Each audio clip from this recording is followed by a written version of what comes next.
Monday, yes, afternoon. Or actually, it is, guys, I just know it's the 9th. Can't remember if it's Monday or Tuesday. These days are running together. It is Monday. There we go. But first, let's talk about some headlines before we get over to our assignment desk there. Investigation at a bar is underway. There was a shooting and killing there out in Ackworth, and the guy on your screen has been identified as the victim. Let's get into the story. So that's former Mountain View football player and coach Jordan Jones. He's 28 years old. He's being remembered as a gentle giant. The security guard, he was shot and killed while breaking up a fight outside an Ackworth bar over the weekend on Saturday, and that alleged shooter is facing charges. He was denied bond. So let's get a little more into this story, guys. His friends and family members are remembering him after he was shot and killed while working security at the Ackworth bar on Saturday. So friends say 28-year-old Jordan Jones, again, was a gentle giant and a big brother who was always looking out for him.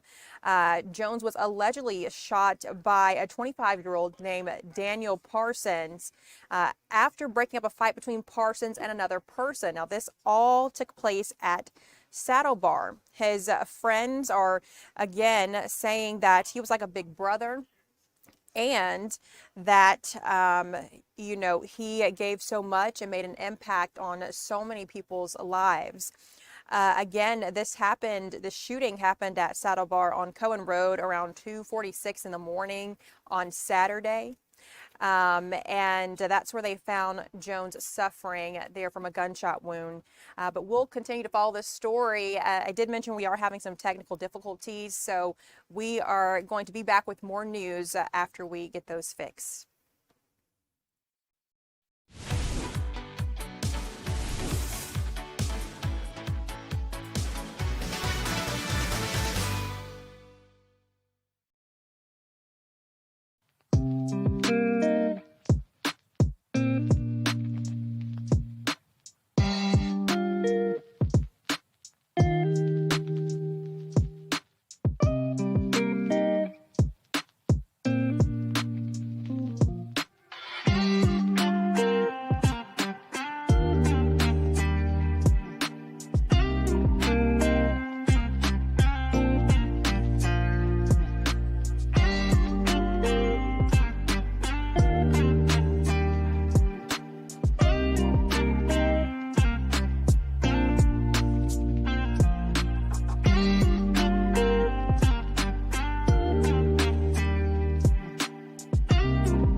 Hey guys, welcome back to Fox 5 News Live here on Fox Local. I'm Jasmine Cornell. We were having some technical difficulties, still working to get those fixed, but thanks for being patient with us. Before we went to break, I was talking about the Saddlebar homicide investigation. Some friends and family members are remembering a former football player and coach, 28 years old, Jordan Jones, was shot and killed at Saddlebar. He is being remembered as a gentle giant from friends and family members.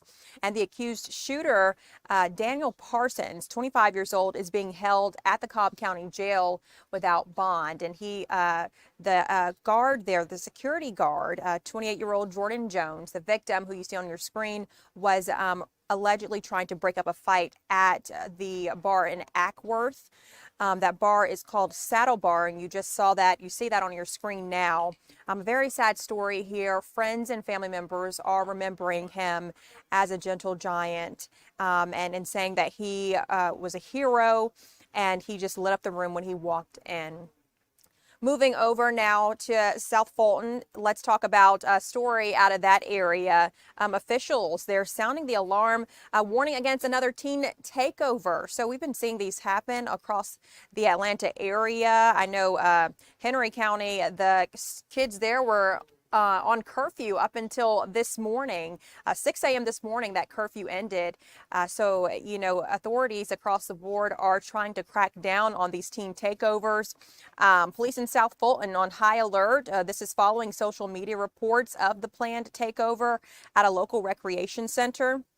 Officers that say they will be stationed at Welcome All Park today to monitor for any disruptive or illegal behavior.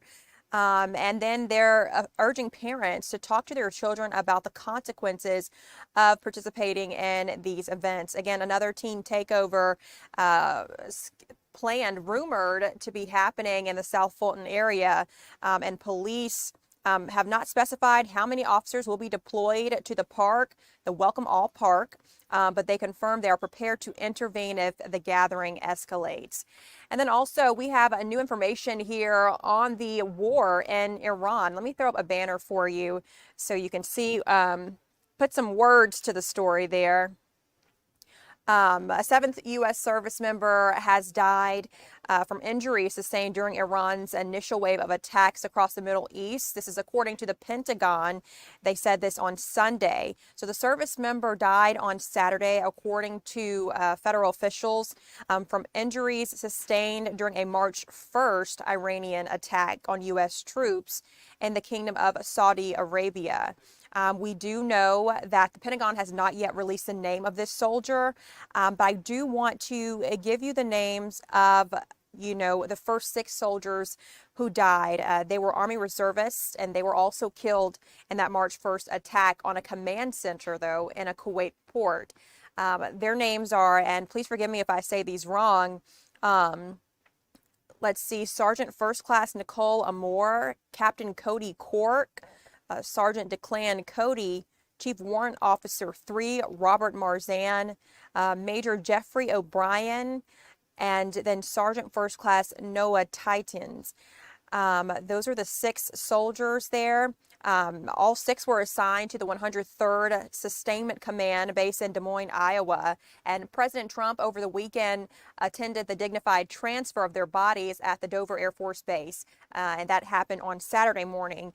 So we also know that at least 1,230 people in Iran and more than 300 people in Lebanon have died due to the war, and around a dozen in Israel have been killed as well, according to the officials in those countries. We have much more headlines to talk about, so let's go ahead and bring in our assignment desk manager, Tanya Mendoza. She's been following up on some stories there. So Tanya, hey there, Tanya, it's good to see you. Hi, thank you for bringing me in. I do have a lot to talk about right Yes. now. Our reporters are on several different stories. Some of them were big headlines over the weekend, and we're going to continue to follow up on those today. So let's start with Hall County. North Hall County high school teacher by the name of Jason Hughes died over the weekend after some sort of toilet paper prank outside his home and neighborhood. So basically, what we were told over the weekend from Hall County Sheriff's Office that they had an accident investigation out there. One person by the name of Jaden Ryan Wallace, 18 years old of Gainesville, was charged with first-degree vehicular homicide. And some other students that were out there faced charges as well regarding this student toilet paper prank outside Jason Hughes' home. Basically, today we have received a statement from family members saying, in particular, it was Hughes's brother-in-law stressing that there was no confrontation. Hughes was aware of the prank and was excited to catch the students. The family did release a statement and they want everyone to read it. It's on our website if you want to read it in full. But the family explains that Hughes slipped on wet pavement and fell into the road as students were driving away. So the family's asking for all charges to be dropped against the 18-year-old driver and the 5 other students. They believe pursuing criminal charges would go against Hughes's life mission of investing in his students. A memorial has grown outside the high school, and basically the school system says there is a crisis team at the school helping students and teachers with their grief. Rob is working on that story today. He'll have much more later. Jasmine? Yes, Tanya, I remember talking about this story over the weekend, a very sad story. And earlier today, we did hear sound from a student who said that the teacher there, he just was such a helpful mentor and a bright light to the students and staff members. So very sad story here. And, you know, that's new information to me that the family wants all charges to be dropped. And they feel that that's what the Hall County teacher would want. So thanks for that update there on that story. No problem. Now, another sad story here, a 12-year-old in a coma after a fight. What happened here? Yes, we got word over the weekend that there was a 12-year-old that was in a coma after some sort of altercation after school hours, after the student got off the school bus. We are trying to get to the bottom of this. Kevin Stewart is on the story. It happened in Douglas County, in particular, Billerica area. But here's what we know. The student, Jada West, has passed away. We talked to her family today, and they are demanding answers. They want to know what happened. The school system has sent out a statement as well. The Douglas County school system is deeply saddened by the passing of a student at Mason Creek Middle School. They extend their heartfelt condolences and prayers to her family and loved ones during this difficult time. I'm not going to read the whole statement, but at the very end, it does say they recognize this loss is being felt deeply across their school community, and a crisis team consisting of psychologists and counselors will be available at Mason Creek Middle School on Tuesday to help the grieving students and staff and provide space for care and support. They want to mention that the Villa-Rica Police Department and the Douglas County District Attorney's Office is investigating this, and hopefully we'll find out more as to what happened. I do know that family members and students have posted about this online, and it's been making the rounds on social media all weekend. We even got some phone calls right here in the newsroom earlier today, just asking us if we knew about the story and if we had any other details. So Kevin has talked to the family, and we'll have more from them later today. Tanya, yeah, I'm looking forward to learning more about this story as well. Very scary for this 12-year-old, her friends and family members. I just can't imagine what they're going through right now. So looking forward to what Kevin can find on the story. And then another school story that our team is working on, there's an elementary school lockdown, right? Well, yeah, it was a previous lockdown, and there was a shooting outside of Palmetto Elementary School. I don't know if you were doing the live stream, but someone was doing the live stream that day. We had our helicopter over it, and we were talking about this live breaking news that was taking place. Yes, Basically, yeah. it had nothing to do with anyone inside the school, but it happened on the campus in front of the school. So when that happened, we covered it extensively. Today, we have a little update on that story, and that's what Tyler Finger will be working on. There was a court appearance for Christopher Ates, who is accused of killing Ebony Anderson outside that Palmetto Elementary School on February 10th. Today, a Fulton County judge found probable cause to bind his murder case over to a grand jury. So that's the update on that case. What I do want to say is Tyler will have way more information than what I'm talking about in his story, because there was some testimony going on. I believe surveillance video was shown of what transpired that day. And Tyler's going to get all the nuts and bolts and put that together for our later shows. All right, Tanya, that sounds good too. Looking forward to hearing more on that story. And another one out of Cobb County. So much devastating news here where, I know, it's horrible. yeah, it's terrible. A woman, a 24-year-old, very young, shot and killed on a Waldrop Circle. And that happened on Friday. So can you talk about Yeah. that? Yeah, and this is what's surprising to me, that we didn't know about this. We got the press release this morning, and I was pretty surprised. Sometimes, police don't tell us about the crime scenes that are going on, and we depend on the public to call us, let us know if they see something. We have scanners we listen to constantly and try to monitor social media to find out about crime in specific neighborhoods. But this one, it happened. We didn't know about it until this morning. Very sad. Cobb County Police have identified a woman that was killed Friday by the name of Favia Griselda Naeli Vicente Velasquez. She was killed, and they're looking for more information. They're asking for the public to call if they know anything about this murder case. But basically, it happened on the 1800 block of Waldrop Circle, and she had suffered from multiple gunshot wounds. So that's what we know right now. They are looking for anyone who may have information on this case to call their major crimes unit. We did research and found online that her family had posted a picture of her and were asking for help and they provided a photograph online, but they did not want to share it with the media, nor do they want to talk about this case right now with us. So if we hear from them in the future, we'll try to have more from them. But right now, police are asking anyone with information to call and let them know more about this case. The family did tell us, though, that she was from Guatemala, and that's all we know right now. Tanya, thank you so much for giving us an update here on this story.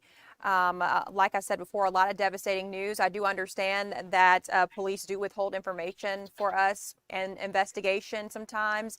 Yeah, so you mentioned that it was weird that we were just now hearing about it, but yes, I do understand, like you said, that police do withhold information while they're investigating. Tanya, thank you so much for coming on our stream today and talking about the top headlines and what Fox 5 News reporters are working on.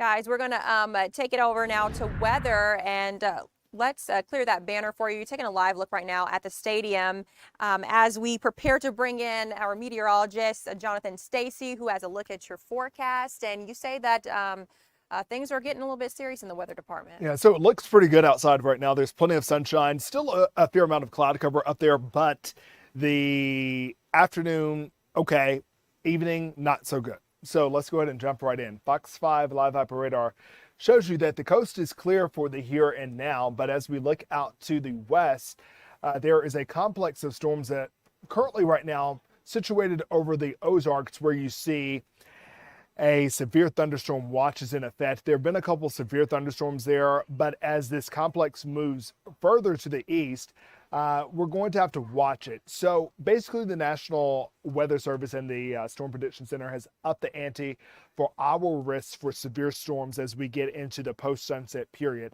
So for the better part of today, we've been under that level 1 risk, a marginal risk, but now it is a slight risk, upping it to a level 2. And the main concern are damaging wind gusts.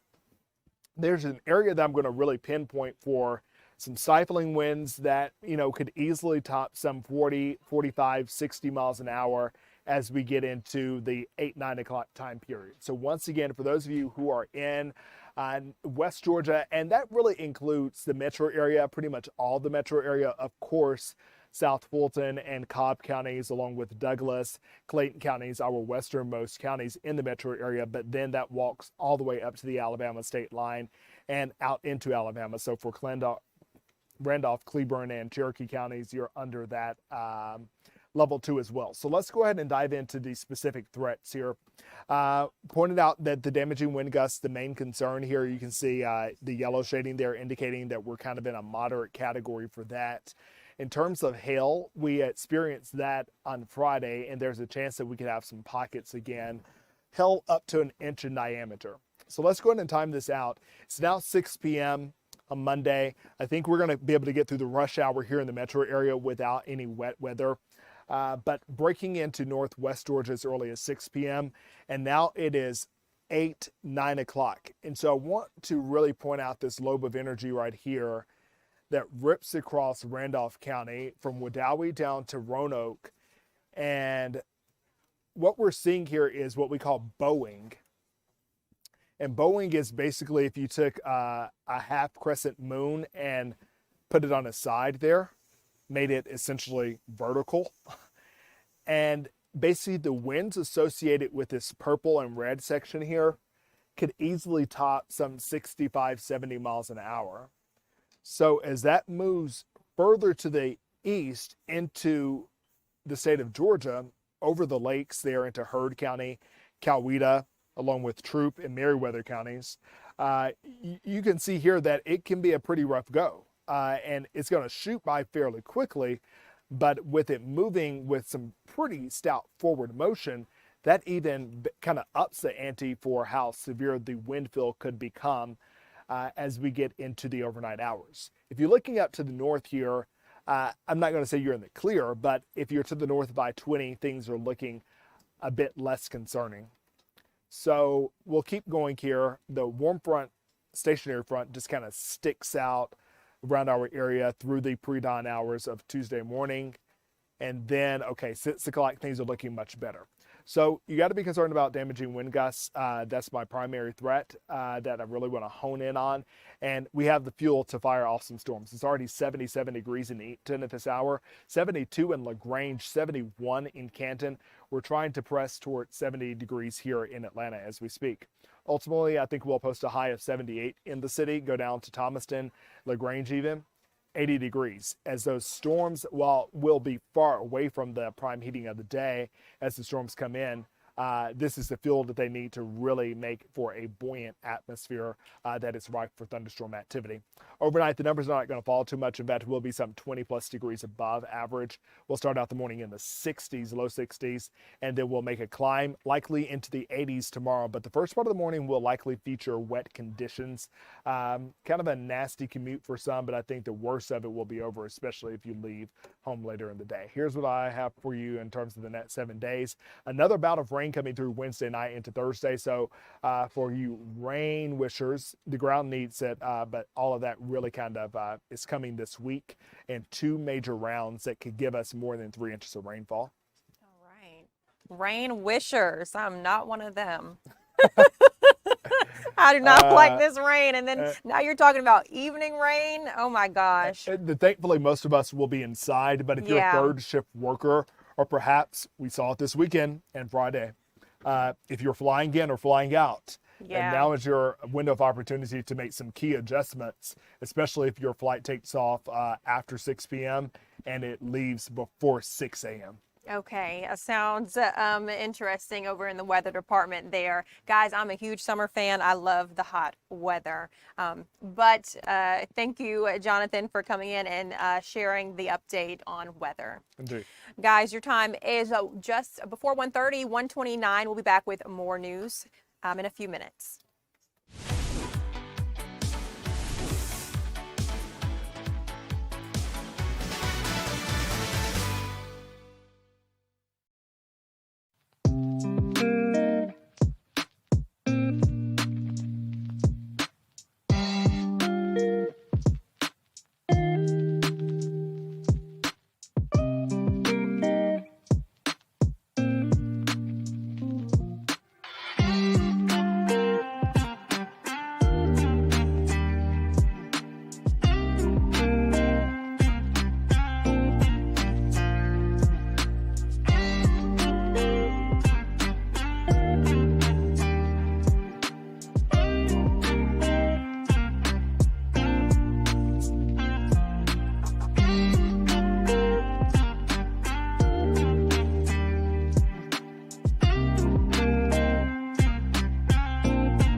Hey guys, welcome back to Fox 5 News Live. Is streaming on Fox Local right now. Guys, your time is 1:31. I know many of you are planning spring break trips. Sounds like a lot of fun. I'm not planning one. A little sad about that, but it's okay. I do want to give you some tips from a travel expert. Listen, guys, so whether you've planned your spring break or are still deciding, travel experts say there's plenty you can do now to enjoy a trip on a budget. So with spring break approaching, industry insiders recommend comparing flight deals right now. So you're thinking about taking a trip, go ahead and compare those flight deals so you can save. Also to save money, experts say, or they suggest flying midweek, visiting destinations during their shoulder season, and then choosing secondary cities over the most popular cities. So maybe you won't fly to Atlanta, but you'll fly to a neighboring city that's smaller. She also advises, that expert also advises looking for special hotel or resort discounts and contacting front desks directly when you're booking online to score better deals. So again, contacting front desks directly, that's not something that I do. So something to think about there. If you want to save money, you can do that to try to score better deals. Again, you know, I wish you all a safe spring break. If you decide to go abroad or travel within the U.S., travel safely. Let's go ahead and move over to the next story. Season 7 of Netflix's Virgin River returns with more. Let's clear that banner for you. It returns with more heartfelt moments. Good Day's Joanne Feldman spoke to an actress named Zibby Allen. And she has all the new emotional twists and the small town stories that fans love. Well, if you are a fan of heartfelt small-town drama, chances are you are hooked on the hit Netflix series Virgin River. The show has become a global phenomenon thanks to a cast that feels deeply connected to it. That includes Zibby Allen, who plays Bree Sheridan, a woman navigating very personal challenges while finding her place in Virgin River. Zibby joins us to talk more about the new season of this beloved show and also her life off the set. Zibby, good morning. Thank you for joining us. Hi, good morning. Thanks for having me. Yeah, we've got a lot of fans in the newsroom, so I'm eager to talk about this, but I want to kind of jump in to the fact that, you know, you've played Bree for several seasons now. So what has it been like to watch her evolve, and what do you enjoy most about portraying her? Well, I think for any actor, it's a real privilege to be able to play a character long form. You know what I mean? And in a way, I not only watch Bree grow, but I get to grow with her and through her. So it's this weird, unique sort of lightning in a bottle show that it's lasted so long. I think we're now the longest standing running Netflix show original.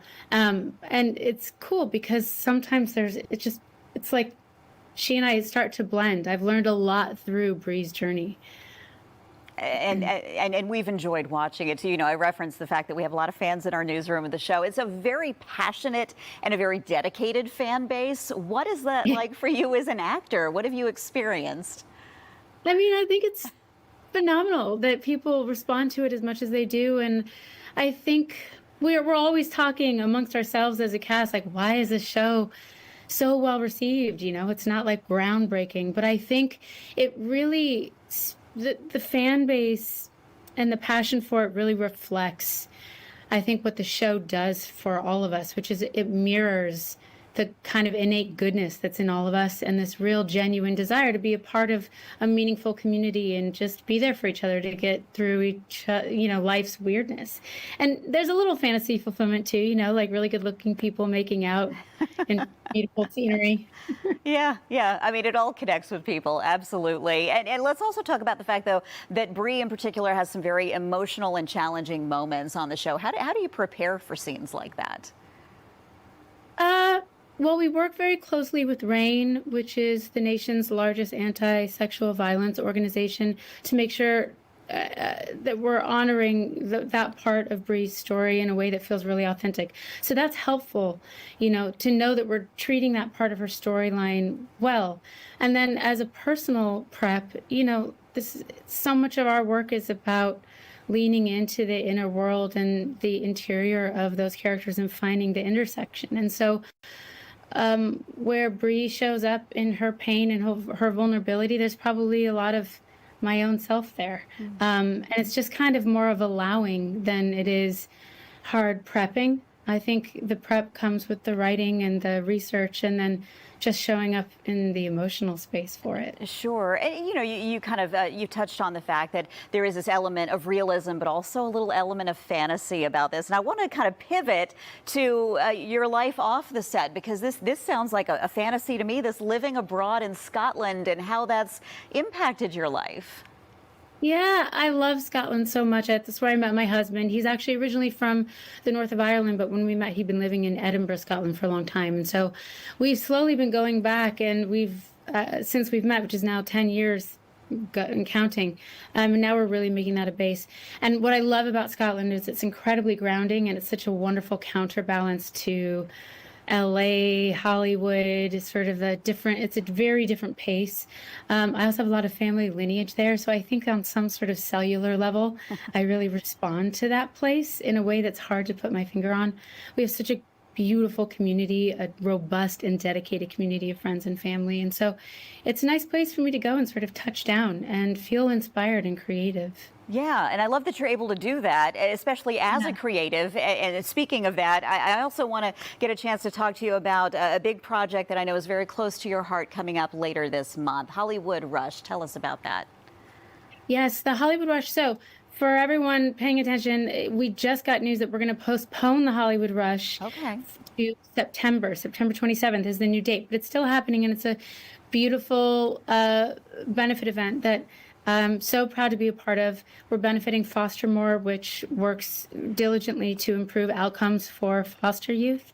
But it's extra special to me because this event is a live 24-hour theater event where 5 directors, 5 writers, and 25 celebrity actors get together and in the span of one day rehearse and perform and write 5 short plays. And I originally created this event with my co-producers like 15 years ago to benefit a fund that I had set up in memory of my brother who had passed away in really tragic circumstances. And that fund fueled programs that really helped him along his way. And so there's nothing more empowering to me than community and my extended industry community coming together to do what we do best, which is entertain, all for a good cause. It kind of like rearranges your molecules a bit, And I think we need that more than ever. So I'm really excited to be doing it, and it's happening in September, Hollywood Rush in Los Angeles. Okay, it sounds like a beautiful project. Well, we are out of time, but it has been a pleasure chatting with you, and really looking forward to the new season of Virgin River. Zibby, thank you for joining us. Yeah. Thanks for having me. And if you would like to stream season 7 of Virgin River, you'll find it on Netflix. It premieres March 12th. Again, that was our Joanne Feldman. Speaking of the new season of Netflix's Virgin River, she just shared with you how you can stream it. Coming up, we'll check in with our Chris Rosenthal, who's at UGA, looking at a research project there dealing with plants and gardens. So we'll take a look at that next.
Welcome back, guys. It's a lush on-campus retreat at UGA in Athens. We're talking about the trial gardens there.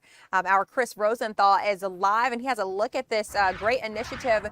Chris, earlier today, you said that you attended UGA, but you never stopped by the trial gardens. Why is that?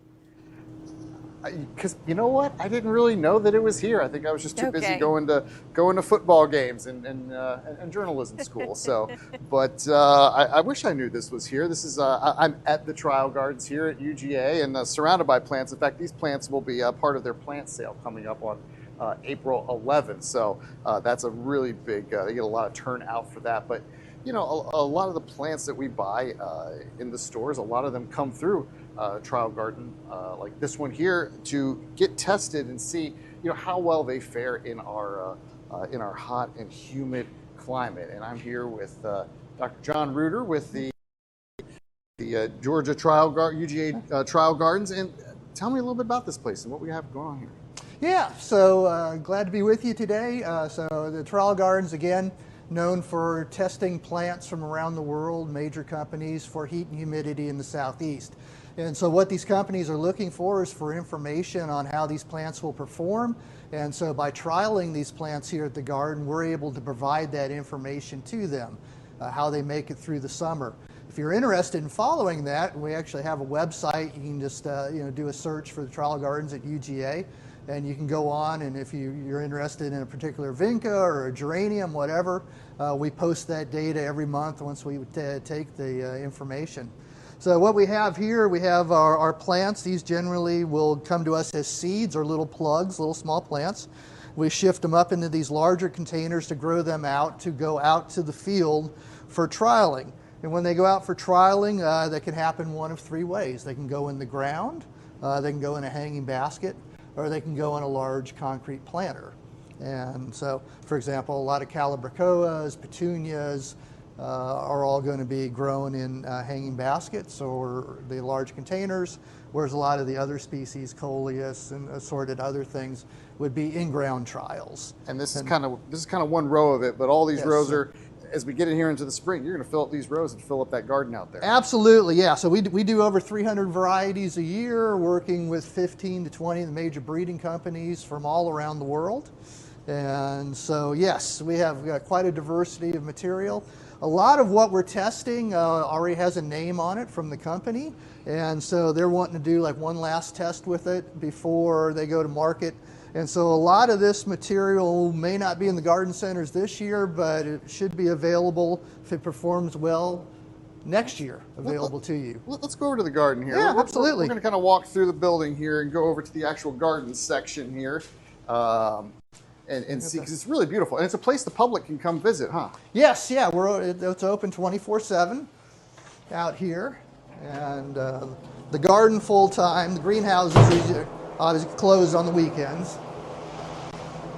And then right out here, this is a door, baby. Oh, it's a pusher. Yeah, there we go. There we go.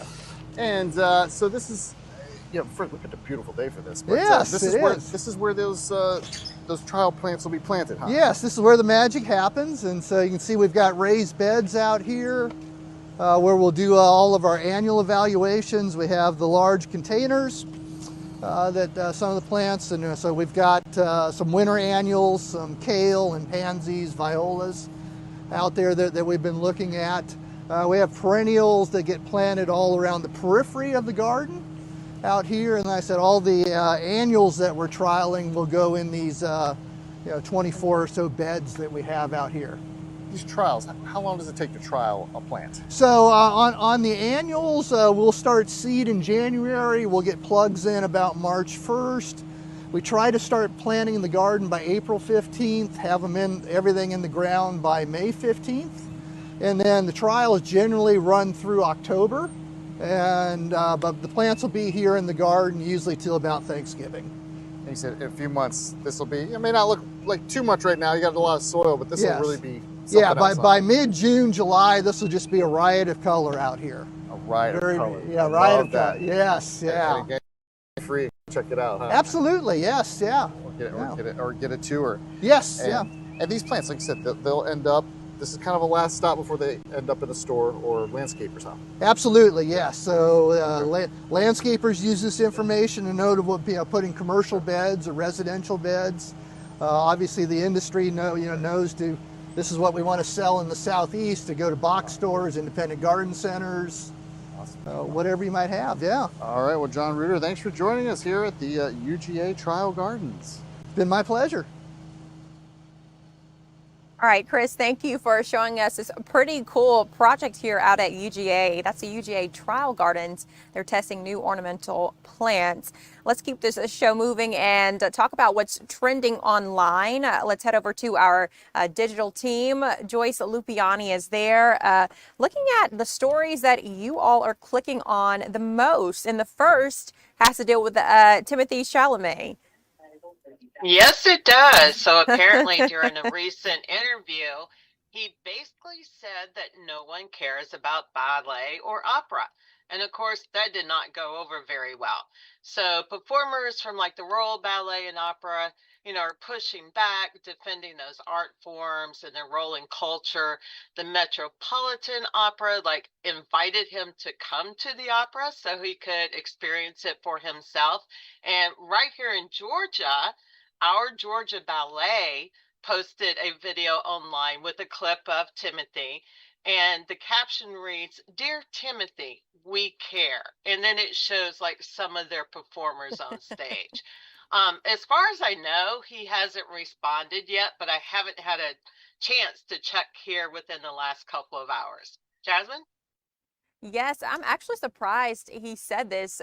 He's a performer, an actor. He knows, that a lot of that artists in general, no matter the talent, put in a lot of work and effort. Ballet, I've always looked up to ballet dancers, tap dancers. I always looked up to them. So I can't believe that he said this. And very interesting here. He also mentioned opera. I mean, the amount of talent, skill that you have to sing opera. Opera is very difficult to sing. And I, took opera and chorus lessons back when I was in college and in high school. It's not easy. So I'm just very surprised that he said this. Even if he was thinking it, he shouldn't have said it out loud. Me too. And I didn't know you took opera. I actually took opera too, but yeah, I haven't sang in for years and years. But obviously Georgia Ballet, I think most people know about Georgia Ballet. I've been to one of their performances. It was fantastic. We do have a local opera group too. I have not had a chance to see them, but I'm sure they're great too. But yes. Anyway, moving on. So the next story that I have is about the wait times at Hartsfield-Jackson. So it was kind of a mess over the weekend. I guess there was a couple of different issues going on. We had pretty bad weather, so there were a couple of ground stops that were put in place, and that had a kind of a ripple effect. We heard that some people were stuck for hours on planes because gates maybe not being available. Well, they had put out something on their social media yesterday about it, telling people that this was happening. Well, this morning they put out another thing saying, hey, we are still having problems. So, make sure if you're coming to the airport to give yourself plenty of time. So we were talking about this in the editorial this meeting, and I learned something I did not know.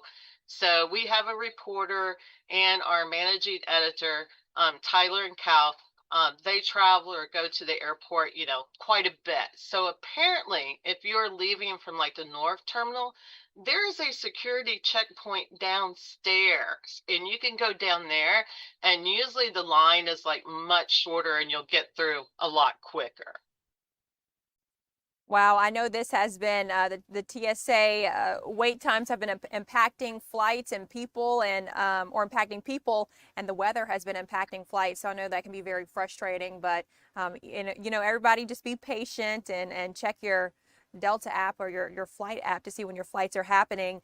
Another thing that's frustrating people, oil and gas prices. I mean, we've seen them jump 50 cents, I believe. Can you talk a little bit about that? Yes, it's kind of crazy. And this is the one that affects me because I have to drive like 80 miles a day to come to work. Plus, I like to drive around a lot on the weekends. So I have seen the gas prices, go up steadily. Well, they jumped again because of the most recent attacks involving Iran and Israel. And it's about 48 cents more now, right now, than it was just like last month before all this trouble began. So the average price is about $3.25 here in Georgia, which is a little bit below the national average, but the prices in Georgia are actually going up faster here than some other states. I don't really know why, but I'm sure if you were out this weekend, you probably saw that it cost a lot more to get gas. So we had someone on this morning who was kind of giving some tips, and I have a couple of the tips that they gave. And one of those things is like you can use like gas apps to find like cheaper stations, and you can go on to like Gas Buddy, and they will like list all the different gas stations here in Georgia. Actually, they do it everywhere, and you could kind of find the gas stations with the cheapest gas. Generally, if you get away from the major highways and away from like, right here in Atlanta, gas is going to be a little bit cheaper.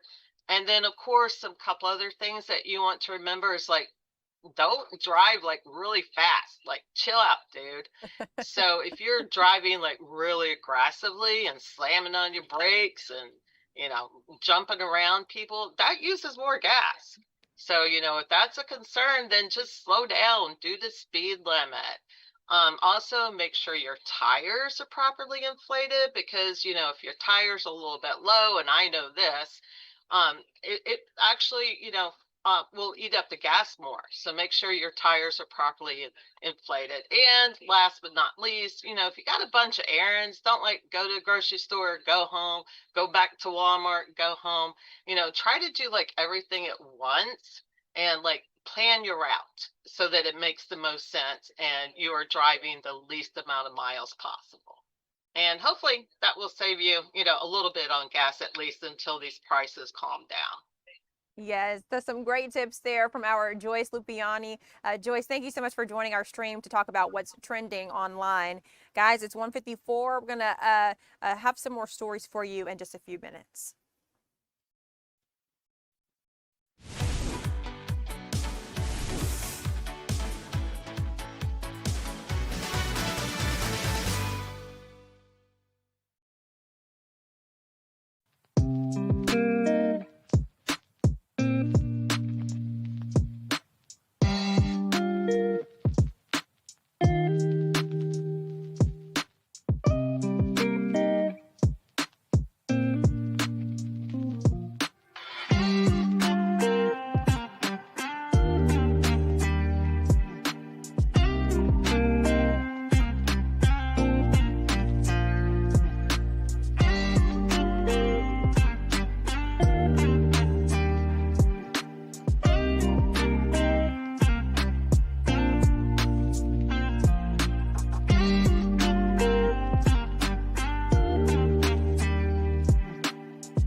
Welcome back, guys. USA taking on Mexico tonight in the World Baseball Classic. I know you baseball fans out there are excited for this match here. Ooh, I see some fist bumping out there. Let's get over to our Sarah Allegre. She's live in Houston. USA expecting a large crowd, Sarah. Hey there, Jasmine. Absolutely. And now both teams. I mean, Mexico is having a great run as well. They're both undefeated.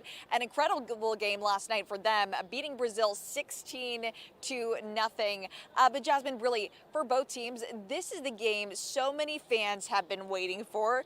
Tickets have been sold out for months now. This is a classic World Baseball Classic rivalry here. And so we're expecting a lot of action tonight in the pool. So many incredible athletes, and this is known to be one of the greatest matchups in the pool. So lots of talent here tonight, and we're excited to see what goes down. Team USA had some great games. They beat Great Britain. They beat Brazil. I believe it was 15-5 with Brazil. Great Britain 9-1. Mexico, though, as I said, 16-0. This was the third largest margin of victory for Mexico. So that's a great stat, great takeaway from them too as they move forward. And it's been so fun to see, Jasmine, here on the ground. I've been here Friday covering the game. I went live with you guys a couple of times. And then just throughout the weekend, I attended as a fan, and it was so cool to see how many fans each team brings. Mexico and the U.S. particularly. Of course, we'd expect that here with the U.S., but a lot of Mexico fans showed up last night for their game against Brazil, and then the one on Friday Friday afternoon when they played Great Britain. So it's been really cool to see just the energy that the World Baseball Classic brings, yes, to Houston, but from so many fans in and outside of the U.S. as well. So it's been really great to talk to them. You know, some of them telling me this is the World Cup of baseball, this is the Olympics of baseball, and the diehard fans kind of holding them off until the MLB regular season, and they're definitely showing up and showing out. Sarah, I can hear the excitement in your voice. So this sounds like a wonderful time for baseball fans. You said the Olympics for baseball. That's pretty cool, Sarah. I do want to say thank you so much for joining us here. Our time was so short, but I know you'll get to talk about this more with us later today. So thank you for joining us, Sarah, and we'll see you later. Guys, your time is 1:59. Don't go anywhere. Our news continues at 2.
Welcome in, everyone. I'm Ariel Onstadt. Thanks so much for being here at 2 o'clock on your Monday afternoon. We've got a lot of news to get to, and one of our first stories involves something truly heartbreaking. Our Kevin Stewart is following up on a little girl who, Kevin, I understand is in a coma or brain dead after being bullied. What can you tell us?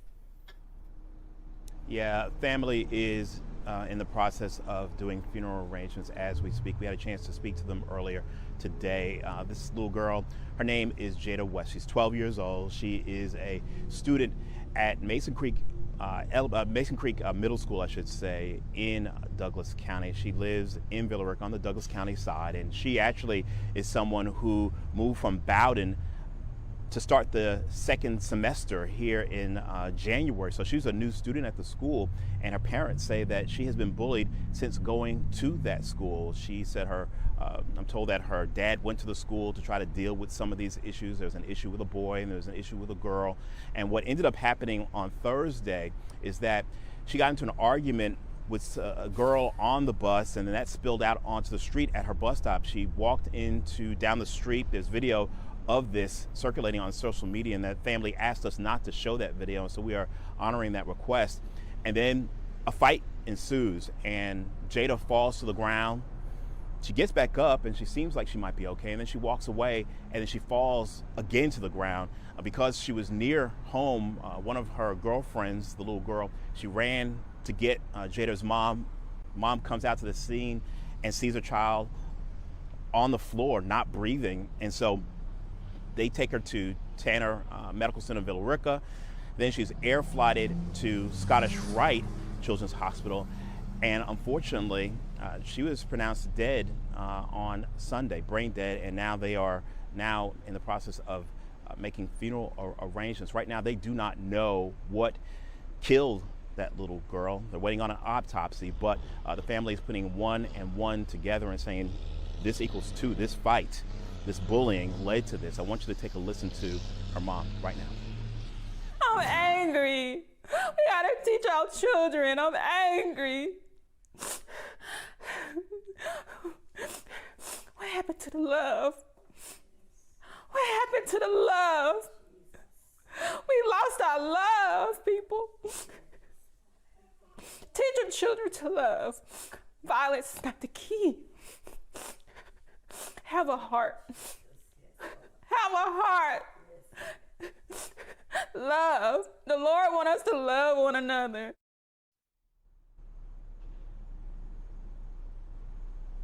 Absolutely heartbreaking. And the video that I mentioned just a few moments ago, that video that's been circulating is now in the hands of the Villa Rica Police Department. The Villa Rica Police Department and the Douglas County District Attorney's Office are looking at this video and doing interviews, and they'll figure out what the next steps here. But right now, no one has been charged in this case. Ariel? Kevin, the pain and anguish in that mother's voice, it's like a gut punch. I can't even imagine what that family is going through given this situation. Has the school district said anything? Is there any further information about it sounding like the father trying to put an end to this and taking action about the bullying his daughter was facing? Any information that they might be sharing?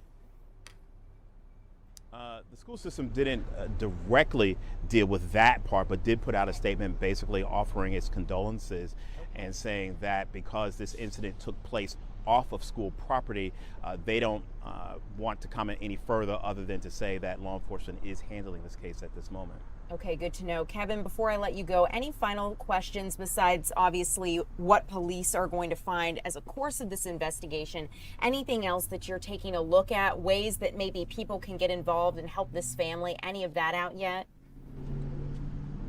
Yeah, I did ask the family if they had anything like that going on, and right now they don't. They're still planning their funeral, but this is truly an awful situation, and they really they provided the video for us, but they had second thoughts and said, please don't put that video out there, and we certainly will respect that. It's when you look at the video, you do not see the second end where she's falling on the ground and the mom comes to get her, but you do see the initial fight where they get the deuce up, they start punching and they go to the ground and she gets up and it seems like she's okay, but obviously that is truly an extremely uncomfortable thing to watch for the family and for the mom. So we definitely did not want to put that video back out there. Ariel? Some things just shouldn't be recirculated, Kevin, so I appreciate your sensitivity. Thanks so much for keeping us updated. And as we get any new information, Kevin, we'll check back in with you. I appreciate your time this afternoon. As we continue here at 2 o'clock, I want to keep you guys updated on a tragic situation that unfolded in Hall County. We know that a teacher has died in what was a prank gone wrong. But this is an interesting situation because the family of this teacher who was killed would like the charges in this case dropped. Let's talk about why. You're taking a look at the area where this happened, and the family of North Hall High School teacher Jason Hughes says he was excited to catch the students involved in this prank. Students were TPing his house, a high school prank that many students have done throughout their high school careers. And they say that he was a beloved teacher at the school district and really was looking forward to getting with his students on this. But he slipped in the rain and was ultimately struck by a vehicle during this incident. Hughes' brother-in-law says the family is disputing reports of a confrontation between the teacher and the teens who were involved in this prank, and they're asking for the charges against the students to be dropped. As of right now, that teen driver faces vehicular homicide and reckless driving charges as this investigation is continuing. But Jason Hughes is 40 years old, a math teacher and golf coach at North Hall High School. The community is truly mourning his loss, saying that he was a wonderful role model and figure there at the school and in the community. And we actually have a statement from the Hughes family about the situation. The Hughes family has said that, quote, "We are thankful for the outpouring of prayers and support as we grieve the loss of Jason. We ask that you continue to pray for our family and also for the students involved in the accident along with their families. Please join us in extending grace and mercy to them as Christ has done for us." And in another statement, the Hall County School District is also talking about this, saying, quote, "Our hearts are broken. Jason Hughes was a loving husband, devoted father, passionate teacher, mentor, and coach who was loved and respected by students and colleagues. He gave so much to many in numerous ways as he faithfully served God. Our hearts and prayers go out to his wife and family." And then they continued on to say that grief crisis teams have been responding to the school and community since Saturday morning. Some of that crisis team is positioned as at North Hall High School today. Students also led a memorial this morning at the high school. And then finally, the superintendent, Will Schofield, says that he would anticipate numerous other opportunities to grieve and show support for the Hughes family in the hours and days ahead. So we'll continue to keep you updated on this developing and heartbreaking story as the family works to process this and the community grieves the loss of the teacher. But I'd like to move on here and switch gears to our state capitol, actually, because Deidre Dukes is standing by. And I'd like to discuss a few items of note, Deidre, in terms of where we stand with the, well, it looks like Deidre, I don't know if she can hear me just yet. She might be still working through a few things. We're going to come back to her in just a little bit and make sure she can hear us, because I want to talk a little bit about what bills did and didn't make it in the Georgia legislature. Okay, looks like Deidre's good to go. So let's chat with her real quick. Deidre, talk to me a little bit about crossover day. Where do we stand as a result? What bills did and didn't make it? Of course, a lot of activity here during crossover day, which was Friday. They went well into the night. The state house did. In fact, we talked to some lawmakers and said they were here well past 1 a.m. The Senate called it quits a few hours earlier, but a late night for both. I have a long list for you of some of the bills that passed and failed to pass on crossover day, including a bill to eliminate future data center projects. That passed, and we're going to start with what did pass. Also, legislation limiting candidates to getting no more than half their campaign funds from out-of-state donors. That got the green light. As you might imagine, during election year, that is one that is quite controversial. And, of course, that has not yet passed both the House and Senate to make it to the governor's desk. But it's already getting a lot of activity and debate here because of what that might mean for lawmakers if it were to pass. The Senate also approved a bill expanding the powers of a state commission to discipline or remove DAs on crossover day. That passed as well. Critics arguing that it's a direct strike against Fulton County DA Fonnie Willis. Now, If you'll remember, a Special Investigations Committee was created here a few years ago after Fani Willis did go after the president and several other people in connection with the 2020 election. That special committee was formed, and she did, in fact, just recently testify before that board. Well, it is believed that this legislation that did pass out of the Senate is directed at her as sort of more fallout from the actions that she took regarding or surrounding the 2020 election. As far as what failed to pass on Friday, a last-minute effort to pass a bill legalizing sports gambling, that failed in the House. That bill really came out of nowhere, seemed to drop within just a few days of crossover. It did not pass.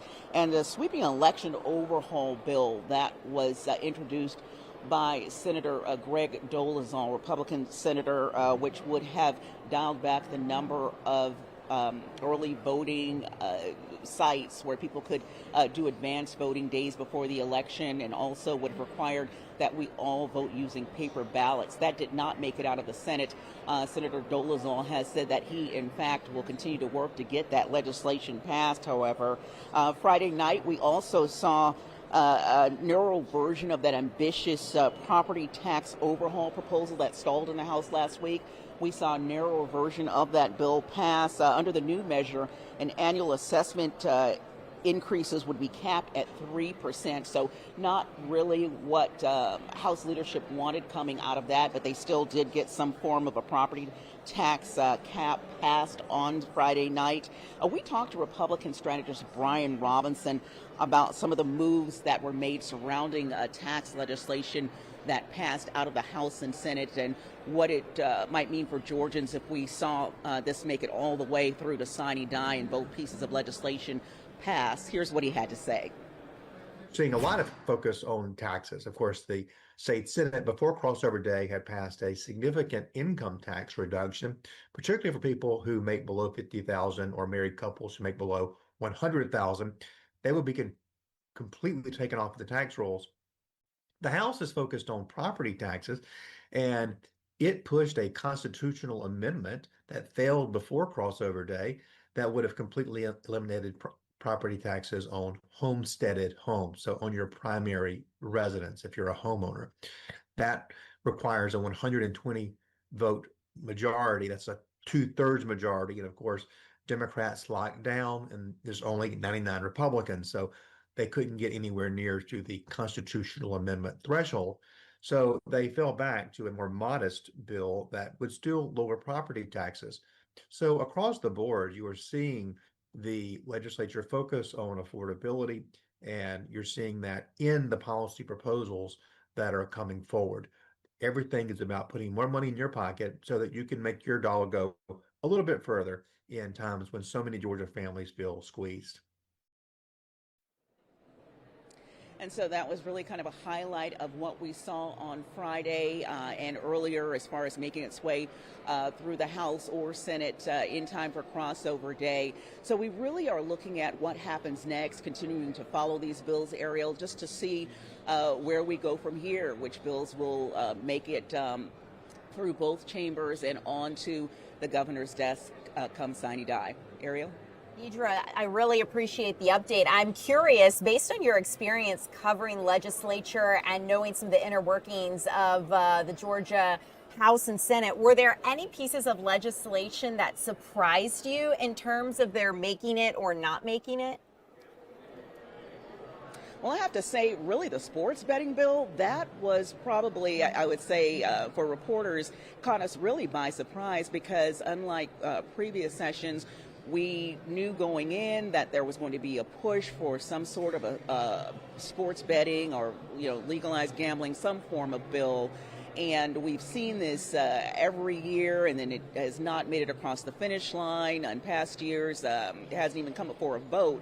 Well, it was the opposite this go around. We heard nothing about any type of gambling, betting legislation, and then literally the day before crossover day, we started hearing word that there was in fact a bill that was introduced and that it looked like it would make it to the House floor for a vote, and that's exactly what happened. But perhaps because this bill, in a sense, came out of nowhere and there wasn't a lot of debate, at least debate that we heard prior to it making it to the House floor, it failed to pass on Friday. Yeah, remarkable, Deidre. Before I let you go here really quickly, someone's asking about the status of the lemon pepper bill and where that stands to make it the official of Georgia. Well, of course, the lemon pepper bill got a lot of play during the early weeks of the session. Unfortunately, for those who had hoped to see that bill at least make it to the floor for a vote, had hoped that bill would pass, but lemon pepper wing should certainly be declared as the official wing of Georgia. Some sad news to report, it did not make it to the floor for a vote. So in theory, the bill is dead. However, as we've seen in past years, never say never when it comes to certain pieces of legislation. But as of now, we don't expect that bill to move forward for the remainder of the session. Ariel. Oh, Deidre, we don't need a piece of legislation to tell us what we know to be true here in Atlanta and Georgia. So thanks so much for keeping us up to date. I appreciate you, Deidre. I'll let you get back to it. Okay, guys, we're going to move on here as we continue moving away from the Georgia State House. And I'd like to talk about the latest as it relates to the war in Iran. So at this point, if you've taken a look at gas prices right now, you've seen them start to soar. And that's really for a lot of reasons. Iran is blocking a significant percentage of global oil shipments as they would pass through the Strait of Hormuz. And there's no indication that this conflict is going to end anytime soon. Iran has also named a new supreme leader. So let's get into it, because the new supreme leader is expected to be more of a hardliner and more extreme than the last. And the United States is now considering a special operation to secure Iran's uranium. Israeli and Iranian forces continue targeting energy strikes across the Middle East. We've seen oil field strikes and all of the black smoke and fumes and toxicity that entails. You can see this incredible video from social media. Likely you saw this over the weekend. One thing to keep in mind as we see this is that this in part is helping to surge oil prices past $100 a barrel. The Trump administration says that this spike is short term and saying that this is not going to be the long term. However, a lot of people are looking ahead to spring breaks, some road trips, and it's likely that these high prices will at least persist through then. There's no sign the war is going to let up because Iran just named its new supreme leader, and he's the son of the late supreme leader. As a successor. So Mojtaba Khamenei is now going to make decisions regarding Tehran's nuclear program. The regime says it has completely ruled out talks with the United States. There will be no diplomacy while the fighting continues. And an Axios report says that the United States and Israel are considering sending special forces into Iran to seize its nuclear or uranium stockpile of near bomb grade uranium. And the Trump, there's also reportedly mounting evidence that the United States could be responsible for a deadly explosion at an Iranian girls' school last month. The building was located next to a Revolutionary Guard base that was targeted. President Trump says that the White House is going to investigate this. 6 Democratic lawmakers released a statement condemning that strike and calling for an impartial review. As it continues, I want to let you know where we stand with some other things in the midst of this war with Iran, because we've learned that a New York City police officer passed away Friday while being deployed in Kuwait after experiencing a medical episode. He was an officer with the New York Police Department, and the NYPD announced Saturday that the officer you see on your screen, Sorfly Davius, died after suffering a medical emergency while serving in Kuwait as part of Operation Epic Fury. He served in the 42nd Infantry Division in the United States Army National Guard and rose to the rank of major. But he began his service in 2014 with the NYPD. And before his overseas deployment, he served on a joint task force, Empire Shield. New York City's mayor and New York City's police commissioner and New York's governor have all released statements mourning this officer's loss and citing his devotion to public service and protecting others.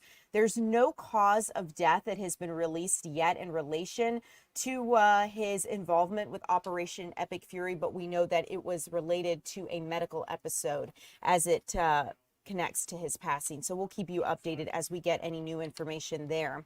But I want to continue to keep you updated as to where we stand with the evacuations of Americans from the Middle East. The State Department has been on the offensive over the weekend after diplomats and travelers say the Trump administration has been slow to help American citizens get out of the Middle East amidst the war in Iran. The State Department says they're deploying a number of resources to help those trying to get out of the Middle East, not only nearly 24 charter flights, but also ground transportation for U.S. citizens in places with closed airspaces and a 24/7 call center. The department says they've assisted more than 16,000 Americans since the beginning of this conflict, including high school students who were en route to Thailand for a school trip. They got stuck on their layover in the Middle East and returned home to the United States on a charter flight. But the State Department has laid out their efforts in a new letter to Democrats on the Senate Foreign Relations Committee because Democrats have been accusing the administration of being unprepared for the risks of Operation Epic Fury and this war with Iran. Senator Tim Kaine estimates thousands of Americans remain in the Middle East. He notes not all of them want to come back to the United States.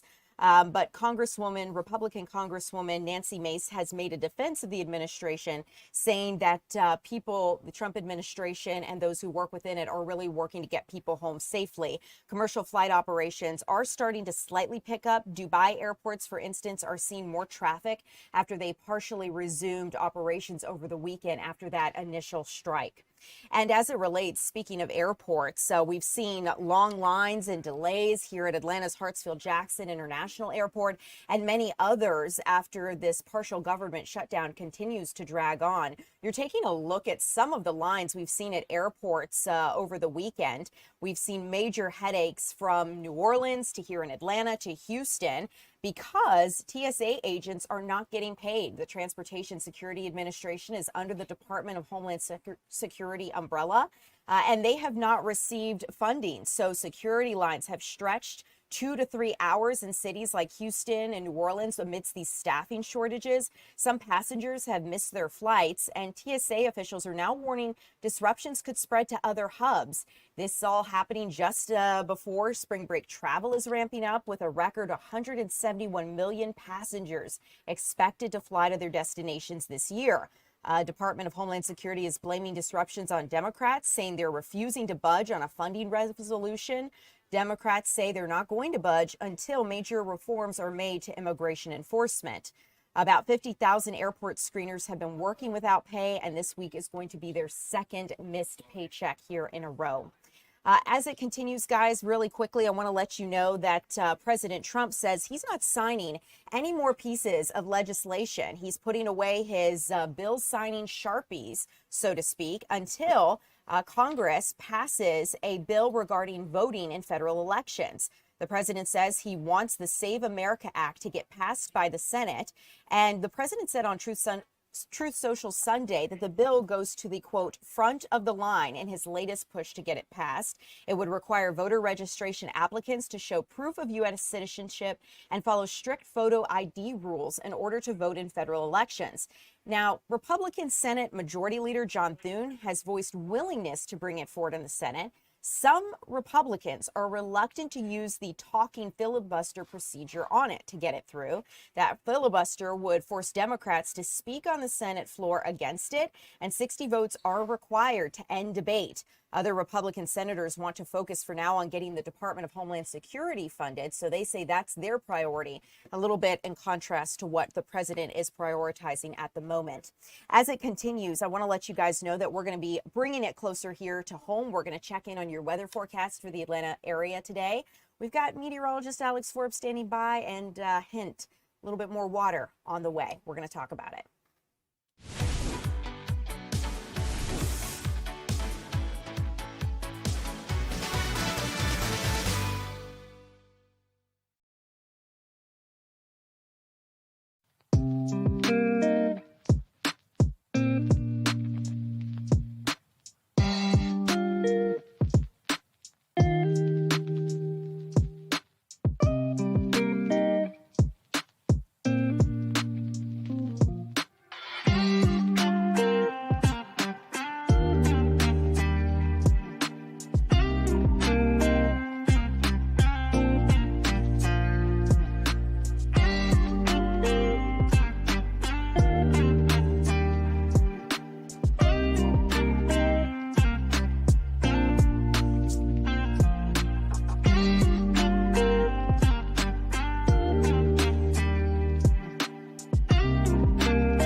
Welcome in, everyone. I'm Ariel Onstad here with meteorologist Alex Forbes. Alex, great to see you.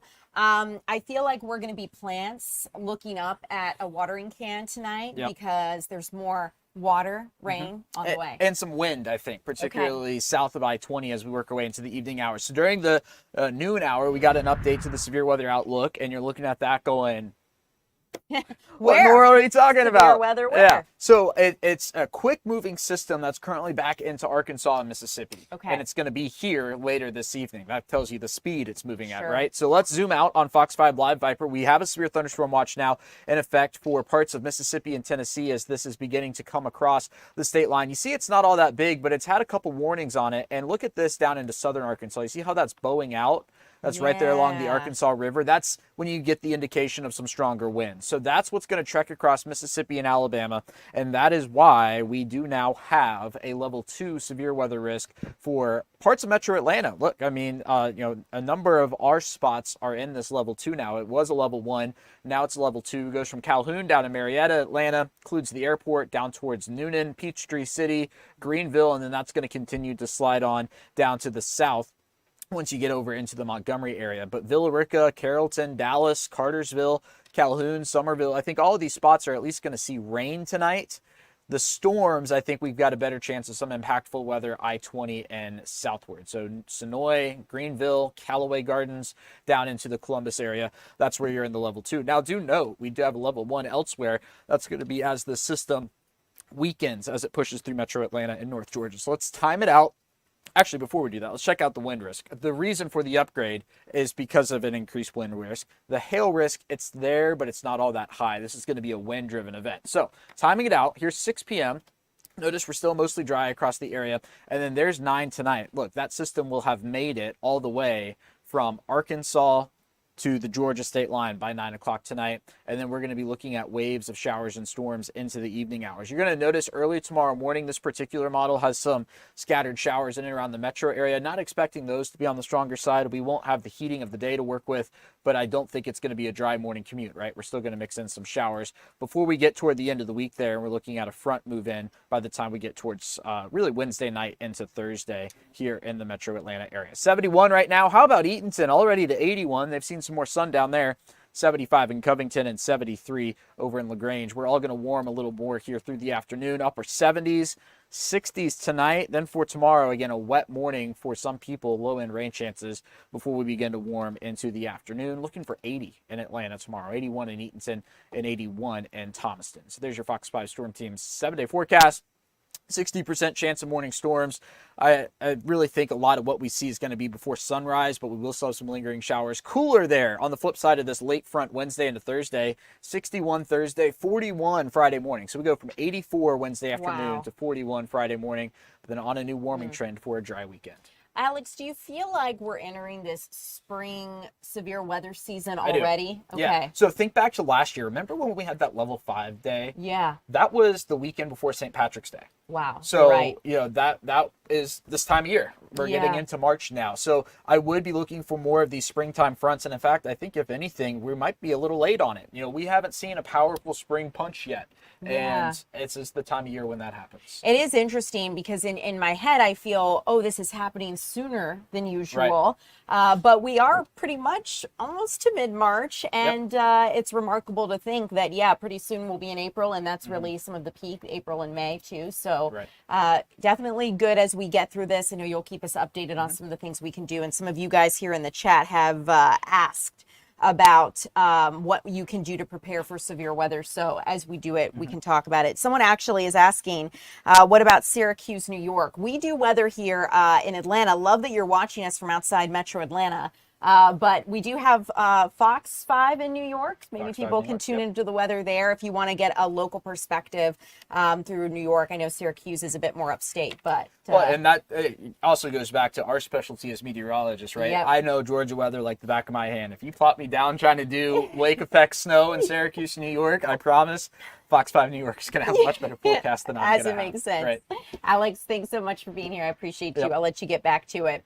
Guys, I want to switch gears and talk about something that unfolded this morning. You're taking a look at New York's mayor discussing a bomb that ignited near the New York City's mayor's home, so near the governor's mansion. 2 teens are arrested in what police say could be a potential act of ISIS-inspired terrorism in New York City. Police say 18-year-old Amir Balat and 19-year-old Ibrahim Qayoumi, both of Pennsylvania, are accused of throwing and igniting improvised explosive devices near Gracie Mansion Saturday. Gracie Mansion is the official residence of New York's mayors, so right now New York Mayor Zohran Mamdani. But police say that there was a group that took part in a so-called Stop the Islamic Takeover of New York City protest, and that happened near the governor's mansion, and the protest drew a larger crowd of counter-demonstrators. At some point, police say that the 2 teenagers, the 2 men, threw devices during this clash, and one of the devices detonated. No one was hurt, but then police found a 3rd device in a vehicle. It did not contain explosives, but Mayor Mamdani is now condemning the act of the 2 teens, saying violence will not be tolerated in New York City. Take a listen.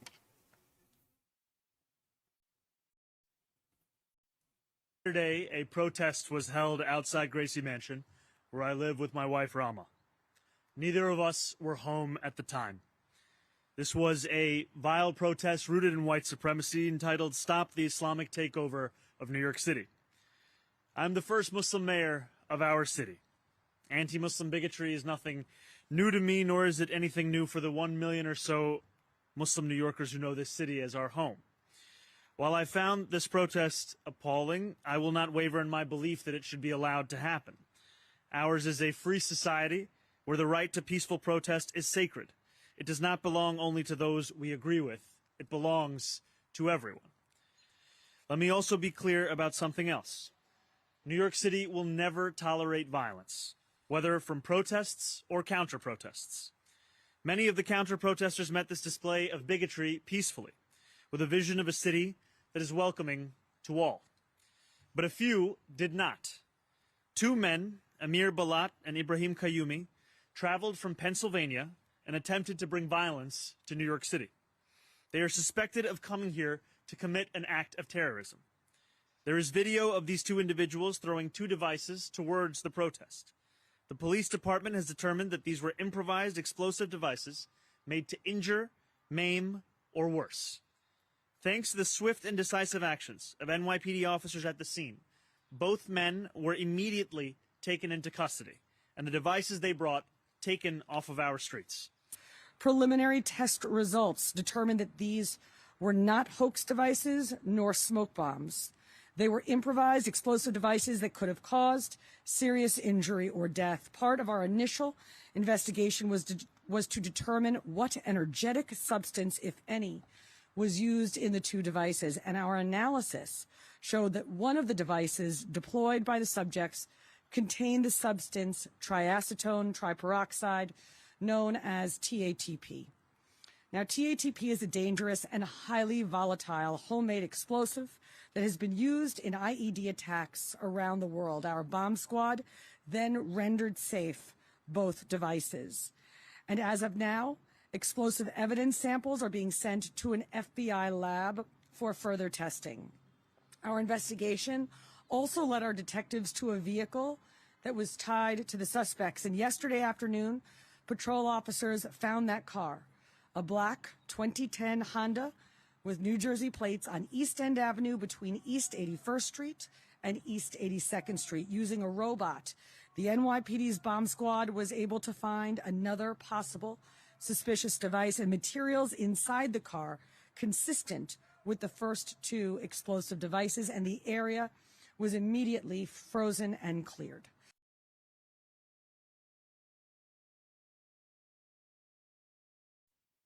We'll continue to keep you updated as this investigation continues. As of right now, both of the suspects are awaiting formal charges, so those have not yet been filed, but we'll let you know when that happens. Also, I want to talk to you guys about something that happened with a woman that police have arrested. They say that she fired multiple rounds toward Rihanna's house, and you might know Rihanna as a pop and R&B star and businesswoman. But law enforcement officials actually say that the star was home when this female suspect started firing multiple rounds from her vehicle towards the house early Sunday evening. They say there were no injuries. Rihanna and her family are fine. It's unclear whether her husband, rapper A$AP Rocky, or their 3 children were home as well. But the investigation is underway and police are looking into the motive behind the incident. I also want to let you guys know about something that we're seeing with artificial intelligence, because it's now being blamed for what officials or experts really are calling invisible layoffs. And this is something that AI is really playing a role in. Basically, when we see jobs and roles disappear as more and more companies start to use AI, Andrew Krapushets, the CEO of the company Red Balloon, says that the technology played a role in last month's loss of 92,000 jobs and the over 4% unemployment rate. He says artificial intelligence algorithms effectively delete qualified American workers from the applicant pool, and that ends up keeping people out of work. So in addition to quote unquote replacing jobs, AIs also could be keeping people out of being seen from being qualified for these roles. The CEO says most human resource departments are now turning to AI for applicant screening because they have a lot of different resumes and things to go through. But it also reduces your ability to sell yourself as a potential candidate for the role, and it makes it harder than ever to land a job. So if you're seeing this or dealing with it, let me know, because I know this is something that a lot of you have talked about when we do these types of artificial intelligence stories.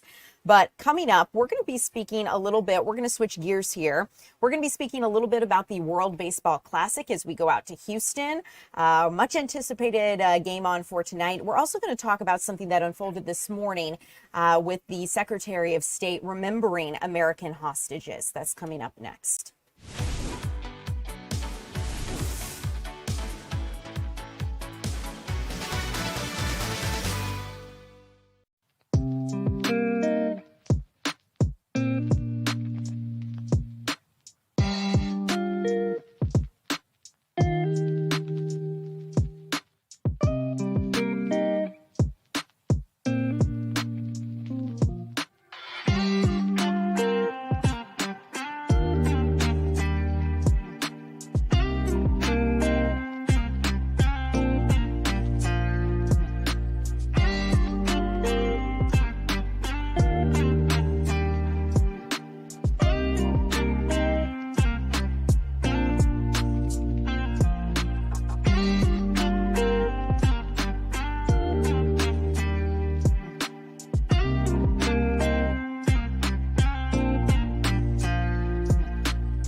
Welcome in, everyone. I'm Ariel Onstadt. Thanks so much for being here on your Monday afternoon. Team USA is taking on Mexico tonight in Houston.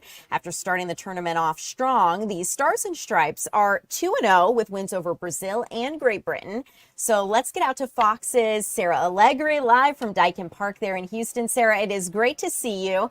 It sounds like this is really one of the matches to watch, especially considering Team USA getting ready for a sold-out crowd.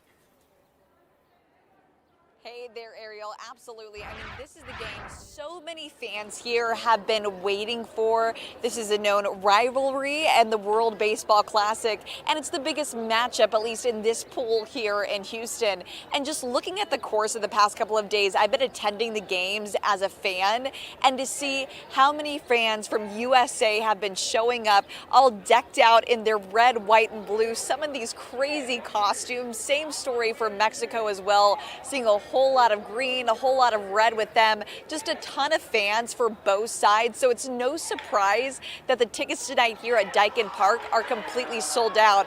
And we know it's been this way for months now. And it really helps, though, too, that both teams are currently undefeated, 2-0.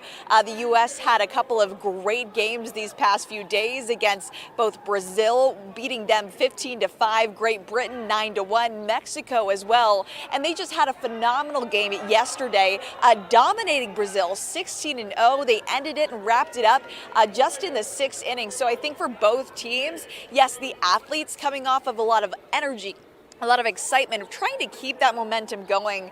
But for the fans, too, I know it's certainly going to help them. And that's why I say for tonight's game, it's going to feel like a home game no matter who you're rooting for. So I'm excited to see the crowd tonight. Yes, the story on the field is huge, but I guarantee you fans will show up. They're going to be decked out later today. And I will say it just brings this next level of excitement and kind of awe to the World Baseball Classic. And cool for me to report on and really witness in person, just the excitement. It just these baseball fans are diehards. It's a neat experience. Sarah, I'm glad you're getting to cover this, and I'm glad I'm getting to talk to you about it. I think, if I were to guess as well, for a lot of fans who really want to support their teams, it's probably pretty great, because if you think about the World Cup upcoming, tickets for that are so expensive that maybe, and I haven't looked at ticket prices, maybe this is a more cost effective way to support your country. Yeah, I will say.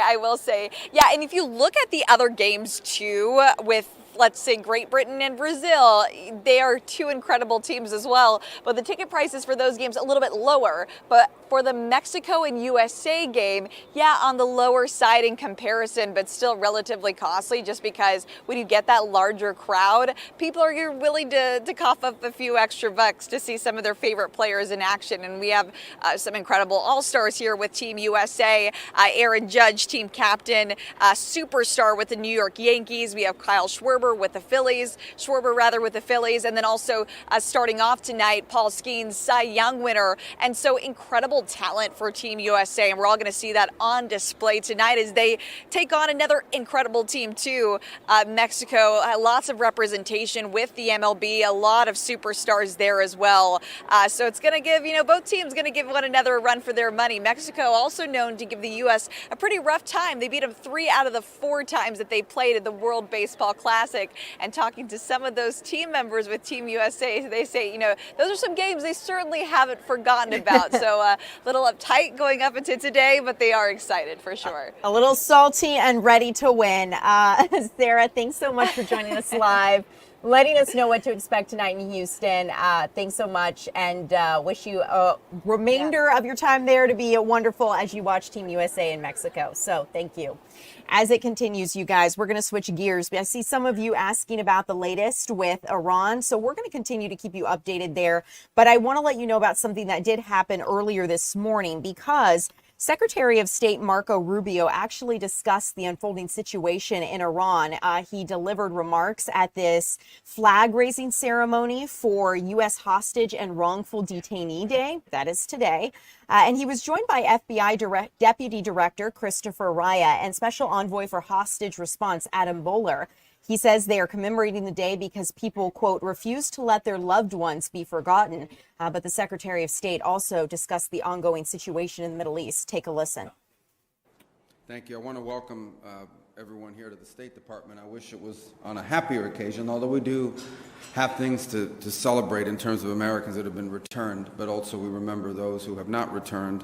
I want to open, first of all, just by stating the obvious. The United States is currently engaged in an operation targeting one of the world's leading hostage taker, the world's leading sponsor of terrorism, the regime in Iran. And first, I think we would all take a moment both to offer our thoughts, our prayers, and our condolences, and to honor the families of those who have fallen, the 7 Americans who have lost their lives in the initial hours of this operation. Incredibly brave Americans, and you saw 6 of them dignified return over the weekend, and we all are all in awe of their service, of their bravery, of their courage, and our hearts and our support extend out to their families in this very difficult moment, and the families of these incredible heroes. And heroic things are happening all the time, some of which will never make it to the headlines, but American men and women in uniform are conducting an extraordinary mission with extraordinary efficacy and efficiency and impact. The goals of this mission are clear, and it's important to continue to remind the American people of why it is that the greatest military in the history of the world is engaged in this operation. It is to destroy the ability of this regime to launch missiles, both by destroying their missiles and their launchers, destroy the factories that make these missiles, and destroy their navy. I think we are all seeing right now the threat that this clerical regime poses to the region and to the world. They are trying to hold the world hostage. They are attacking their neighbors. They are attacking neighboring countries, their energy infrastructure, their civilian population. They're attacking embassies. This is a terrorist government. This is a terroristic regime.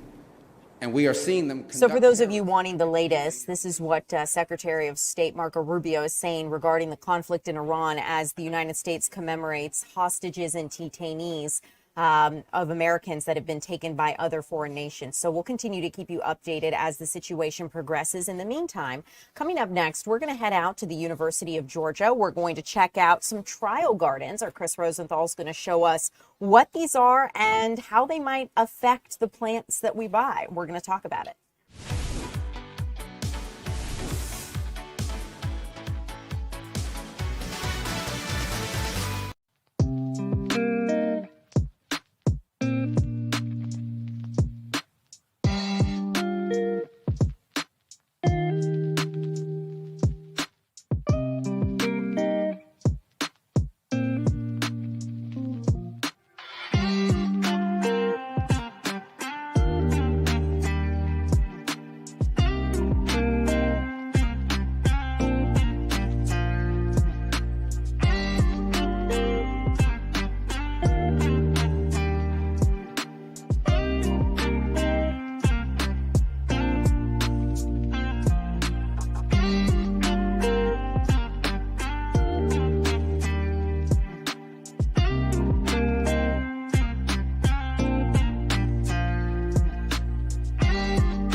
Welcome in, everyone. I'm Ariel Onstad. Thanks so much for being here with us live.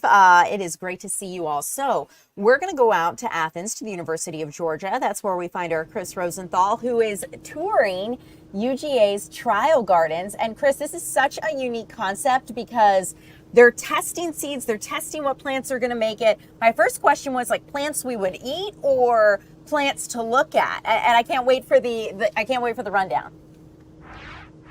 Absolutely, you know. So it is mostly plants that you look at, ornamentals, not so much the ones that you can eat, but there's a little caveat to that. We'll get to that in a second. Yeah, I am at the UGA Trial Gardens. They're actually going to be having a plant sale here on April 11th. Some of these plants here straight from the garden are ones that you'll be able to purchase. April 11th, you come down here, 8 o'clock in the morning. They go pretty quick, quite a variety, all grown here at the UGA Trial Gardens. But yeah, like you said, this is a place where plants are tested. Plant varieties are tested to see how well they do, and find out a little bit more about that. I'm here with Sandy with the UGA Trial Garden. Thanks for joining us here today. Tell me, what is the Trial Garden? What is it that you guys do here? Hey, thank you so much for coming. I'm Sandy, the manager of the UGA Trial Garden, and we are growing this year's trials here in our greenhouse. This is where the plants get started. So all the companies who submit trials to the UGA Trial Garden are interested in us for testing them to evaluate them and find out how well they perform in Georgia gardens. So first we have to test them in the greenhouse and see how well they grow in the greenhouse. Then we plant them outside and rate them all summer long so that our clients know which ones have the best performance. Yeah, I mean, it's really, some of them may perform well, some of them may not. Heat and humidity is a big factor, huh? Absolutely, and that is part of the test. We also have other factors like clay soils. We all know as gardeners in Georgia, we have a lot of pathogens, so fungi and pests, so we're testing them for resistance to pathogens and pests at the same time, and also just their ornamental value, so which ones give you the most flowers and the most beautiful foliage. And this is, these plants that we're talking about, these are the kind of plants that will end up in ones that make the cut, or kind of ones that will end up in the stores that we could buy later on, huh? Absolutely. So UGA has been trialing plants for almost 50 years here at the UGA Trial Garden. So the plants you see in the market today are the plants that we have evaluated for the last decades. And the plants we're trialing today, you'll probably see at the stores next year or the year after if we give them a good score. Yeah, and so this is just kind of one row here. These will be filled up as well, and pretty soon, and then planted in the garden just out to the Absolutely. To the side. So everything is small, but we're feeding it and watering every day, myself and the students and the volunteers who all work here. We're going to have this whole greenhouse full of plants, and then they're either going to get planted out in our trial garden or go out to our plant sale April 11th. One of the questions I had is, are these plants you can eat? They're not, but there's a little bit of a difference to that. I wouldn't advocate necessarily, but yes, a lot of ornamental plants also do have medicinal and edible value. So yeah, absolutely. We were talking earlier. There's some plants that are ornamental that they've also, you can get peppers and things from, huh? Yes. Yeah. So this year we are getting a bunch of different peppers and tomatoes that are specifically evaluated on how well they perform in someone's patio garden. So a lot of people want to garden in a pot, not necessarily out in a field. So this is kind of a first stop to see what works, what doesn't work, see if things make the cut. So you guys have a sale. Let's go over here and just take a look. Over here, these plants over here. These are all ones that are going to be for sale here, April 11th. And talk to me about kind of the history. We were talking about where some of these come from, huh? Yes, thank you, Chris. So thank you for giving us a sneak peek of our plant sale. And these are the plants that we have been collecting for almost 50 years. And so these are our favorite plants that we've ever grown here at the Trial Garden. And that is the reason we've selected them and grown them for our spring plant sale. So hopefully you all can join us. Please come early. Yeah, 8 o'clock on April 11th. You can go to their website, Trial Garden website, UGA, and 50 years is amazing. So some of these you might not be able to find anywhere else, huh? Yes, absolutely. So some of these plants may have been trialed in the 70s or in the 1980s or the 1990s, but we might still have a piece here. So pretty affordable. I would say so. We haven't named our prices yet, but yes, we want to sell everything in one day. So our prices are very low. Well, you guys get a big turnout every year, so it should be possible. And the garden themselves, if you want to come visit the gardens, people can come visit and tour this place, huh? Absolutely. The garden is always open. You would have to make an appointment to look inside of our greenhouse. So that's where we keep all of our research and our plant collections. But please come to the garden. The garden is always open, and we're not far from the football field. So please stop by next time you're in town to see the Bulldogs. Awesome. Well, thank you for joining us, and we'll see you back here in 3 o'clock hour. Yeah. 3 o'clock hour. See you soon. Chris, thank you so much. Looks like a lot of fun. I've got my eye on that plant sale, April 11th. We'll see you back here at 3 o'clock. And thank you all so much for streaming with us live. I'm Ariel Onstadt. More to come with Tom Haynes. Cool. You're coming up at 3. Fun. Awesome.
Yeah.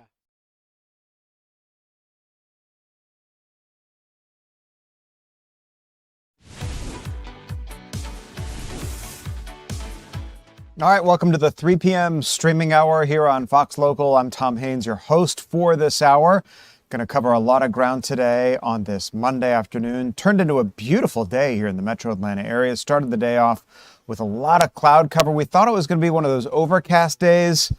Not so much. The clouds have cleared out. Temperatures are mild outside. Meteorologist Jonathan Stacy is going to join us here in just a couple of minutes to talk about how this rest of the week is going to pan out. But we want to begin the 3 p.m. stream here with a heartbreaking twist in Hall County.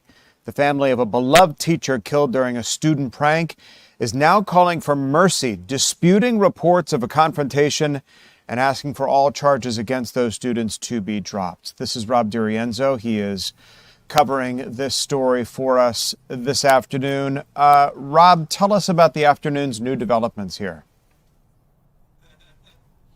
Hey there, Tom. Good afternoon to you. Where all day we've been seeing a lot of people hugging, a lot of tears outside of North Hall High School after news of this unbelievable tragedy. Again, the memorial is still growing. We've seen people place flowers outside it all day. Again, we're talking about 40-year-old Jason Hughes, which is a teacher and coach here at the school, killed in what police are calling a prank. Now, according to the sheriff's office, a group of teens tried to toilet paper Hughes' yard over the weekend, and when he came outside, deputies say the teens jumped into their 2 cars, and as Hughes approached the street, he tripped and fell into the road, and then deputies say one of those cars hit Hughes. Now, the driver, 18-year-old Jaden Wallace, has been charged with vehicular homicide, and today, as you mentioned, the teacher's family put out a statement to set the record straight. They say there was never any confrontation, and Hughes was actually playing along with the prank and waiting to, quote unquote, catch them in the act. Their statement reads in part, quote,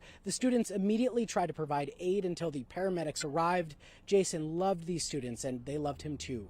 Our family fully supports getting the charges dropped for all involved. Now, a little while ago, I asked a criminal defense attorney if the prosecutor could hear the victims' families' cries. Listen. Prosecutors should, I say should, take that into account. It doesn't mean it's dispositive. Just because the victim's family says we don't want to proceed doesn't mean that the prosecutor's just going to throw it out. The prosecutor will take that into account and will say, based on everything, including the wishes and requests of the victim's family, at that point, the prosecutor will then decide on whether to proceed or not to proceed. The fact that the victim's family is coming out and saying this is something that you don't see very often, especially in a case where someone has died tragically. You don't see that happen very often. So it really shows the relationship and the ultimate, the lack of intent from the students and the relationship between the students and the teacher. District Attorney's Office, of course, we reached out to them to see if anything has changed, especially after the family put out the statement, but we have not yet heard back from them. Meanwhile, the Hall County School Superintendent has also put out a statement saying, our hearts are broken. Jason Hughes was a loving husband, devoted father, and passionate teacher, mentor, and coach who was loved and respected by students and colleagues. He goes on to say he gave so much to so many in numerous ways as he faithfully served God. Our hearts and prayers go out to him and his family. Now back out here live, they do say that grief counselors were here on site on campus throughout the day trying to help students and faculty get through what is such a heartbreaking time. Now, we do believe that school is still in session at this point. There are still students here on campus. We are trying to keep our distance and remain respectful to them as they try to process their grief today. But that is where things stand at this point. And again, now the ball seems to be in the district attorney's court, so to speak, Tom, whether or not these charges will change as a result of the victims. This is a tragedy in so many ways, Rob. A teenage prank gone horribly wrong, a heartbroken family this afternoon, calling for mercy in this case, which is pretty remarkable in and of itself. And a district attorney now in Hall County that has to make a decision. How do we proceed in this case? Because the defense attorney that you spoke to underscored just that point. What was the intent here? Obviously, there was none, even according to the victim's family. So I guess the next step there is to wait for the district attorney's decision as to how to proceed. Yeah, and that is part of the calculation that the prosecutor here in Hall County has to make is obviously the victim's wishes, or the victim's family's wishes rather, as well as the common public good. Would following through with this prosecution set some sort of message to students thinking about doing something similar? Again, this was never anyone's intent, as far as we could tell, for this to end this way. But part of the calculation that prosecutor, again, has to make is not only what the victim's family wants, but also what is in the common good for this community. So we'll have to wait and see how that decision plays out. Watching it as it unfolds. In the meantime, boy, your heart just goes out to that family grieving the loss of their loved one and reconciling how all of this happened in the first place. Rob DiRienzo reporting live for us from Hall County this afternoon. Rob, thanks. Well, pack your patience if you're headed to Hartsfield-Jackson International Airport. Boy, TSA is under a lot of pressure right now because of this continuing partial government shutdown, and the lines are long. Take a look at that. If you're headed to the airport, they are once again warning of massive security lines. And you can see what we're talking about here, lines snaking into the terminal hallways this morning as this shutdown enters its third week. TSA staffing is hitting a breaking point as officers face their first full missed paycheck. I mean, getting through the airport on any given day is a stressful experience. The level of stress felt seemingly, if you've ever encountered a TSA worker, in and of itself, a stressful experience. And so now you add to the fact that they're not getting their paychecks. Some of them might not show up to work. They might show up to work, but they might not. And this is the situation we're dealing with now. Backlogs from Friday's ground stops with the storms that rolled through here. It's a perfect storm, really, for what's happening right now. And while the House passed a funding bill over the weekend, it's currently stalled in the Senate. So for now, officials say you must arrive at least 3 hours before your flight. Check out those wait times online. You can always go and see what the wait times are like at TSA before you arrive at the airport. It's like checking traffic on the downtown connector. It can be nightmarish. And so now we're dealing with that situation. Somebody who's well-traveled, Tyler Fingert, you were traveling over the weekend. Yeah, as you said, the traffic, you just never know. Never know what it's going to be. It could be great one day and then terrible the next. Yeah. Tyler's here covering another story for us this afternoon, and we're talking about disturbing new details in a campus killing. Police say school surveillance cameras caught the moment a mother of 3 was ambushed and shot outside of Palmetto Elementary. Tyler's here with the very latest. What more do we know here, Tyler? Yeah, Tom, good afternoon to you. So Christopher Yates was in court today for his preliminary hearing. He is the man accused of gunning down someone he was in a relationship with, the mother of one of his children. She was, you said, a mother of 3, and she was shot and killed outside of a elementary school in Fulton County, Palmetto Elementary School. This was a story we covered as breaking news during Fox 5 News Live at 1, 2, and 3 o'clock just a matter of weeks ago. This is a look inside the courtroom today. You can kind of obviously see just the number of, you can see the courtroom and just the hearing unfolding today. Today, investigators showed surveillance video they say captured the moment Yates allegedly shot and killed 34-year-old Ebony Anderson back in February. They say Palmetto Elementary School surveillance cameras captured the entire shooting. Were you able to determine why those bags were removed from the car, like we saw there on the video? She was gunned down. You're going to hear that soundbite in full in just a moment. When officers arrived, they found her laying on the ground right in front of the school. Detectives reportedly found 6 shell casings near her body. Police also found bags near the scene containing identification belonging to Yates. Take a listen to how investigators determined how those bags ended up outside the vehicle, because it all happened right before the shots were fired. To determine why those bags I'm seeing like kind of super. Like we saw there on the video. Best I can come up with is, and it's speculation, is that maybe there was some sort of dispute, and I believe that they. And so, obviously, as we come back out here, we're having some technical difficulties, it looks like, with our system. Yeah. Live TV for you. But obviously, we wanted to bring you this story. It's obviously, investigators say the two were in a relationship of some sort. But according to investigators, they had talked with family of Anderson, and she had mentioned possibly trying to break things off, which is maybe how those bags ended up outside the car. As you heard from Carlos Dixon, who was an investigator, the sound was a little hard to hear, but I'm going to read you the quote. He said, "The best I can come up with is, it's just speculation, is that maybe there was some sort of dispute, and I believe that maybe she was kicking him out of the car." And then obviously in that, those bags found near the scene right next to Anderson's body, identification for Yates was found in there. And they also revealed today a previous incident last year involving Yates and Anderson, where Yates allegedly put a gun to her head. Today, we also saw video from Houston County where police actually took him into custody just a matter of hours after that shooting. He had fled the area, according to investigators. They found him in Houston County. A police pursuit ensued with his toddler in the vehicle. He ended up hitting on a 2-lane road, hitting a semi, eventually losing control, going off into the side of the road. Police obviously jumped out of their vehicle, guns drawn, trying to take him into custody, ordering him to surrender so they can cuff him. And then eventually, obviously, he was brought back to Fulton County. You're going to be able to see that part of the video when we join you for Fox 5 News at 4, 5, and 6 tonight here on Fox Local and on our air. I remember when this whole thing unfolded at Palmetto, and in the early minutes and hours of this shooting, we didn't know if there was school was involved, or they obviously protected the students inside that school. It turned out this was seemingly some kind of domestic type situation. Sounds like they had a very violent past, this couple together, which culminated, unfortunately, in this shooting with the mother losing her life here. And so now we just kind of watch how this trial unfolds and the evidence they roll out against this shooting suspect. Yeah, I mean, this was breaking news. We had sent Fox 5's Angelique Proctor. I was live on here on Fox 5 News Live at 1 o'clock here on Fox Local. We were walking people through it at 1 o'clock.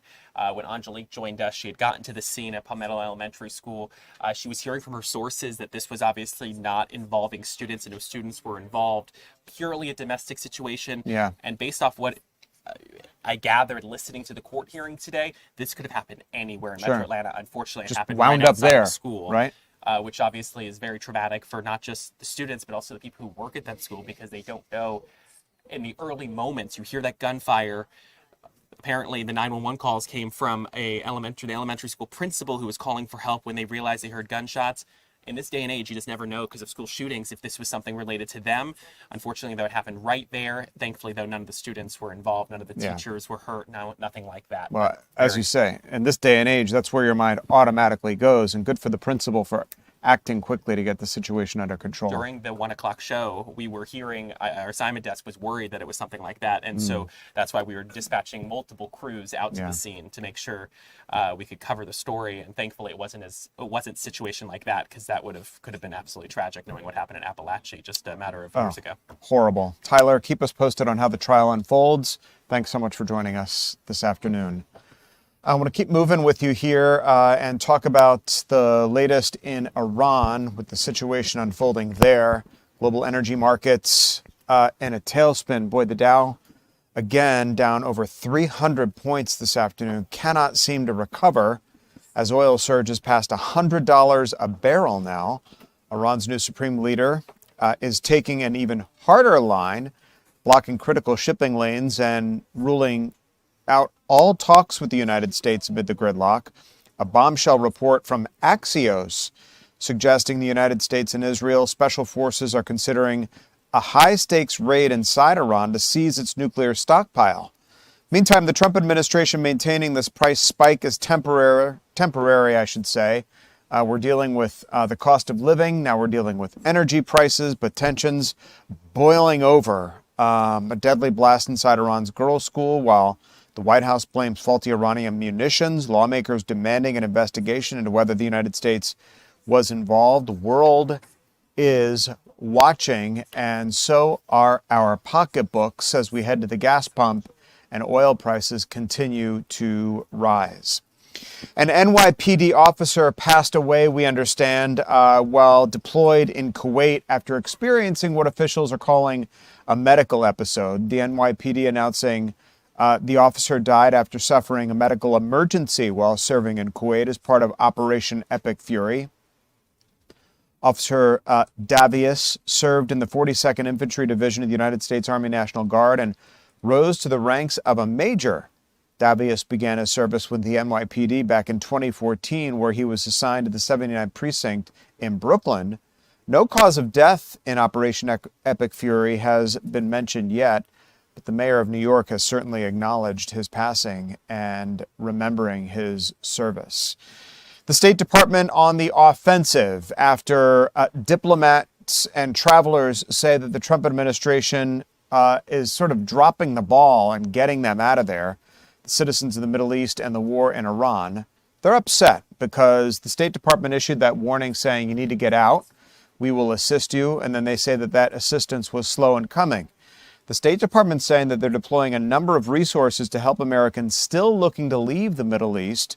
They say that this includes not only, at this point, nearly 24 charter flights, but also ground transportation for U.S. citizens in places with closed airspaces and a 24/7 call center. The department says that they've assisted more than 16,000 Americans since the beginning of the conflict, including high school students who were en route to Thailand for a school trip. They got stuck on their layover in the Middle East and then returned home to the U.S. on one of those charter flights. So a lot still happening over there. Americans still trying to come home. When we come back on this Monday afternoon, again, we're going to check on the weather. A lot of people are wondering whether this fantastic spring-like weather is going to continue into the work week. And then what the weekend holds for next weekend. Wasn't such a great weekend here in the metro Atlanta area, North Georgia, but things may change. We're going to talk to meteorologist Jonathan Stacy when we come back.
Welcome back. You're with us here in the 3 p.m. streaming hour on Fox Local.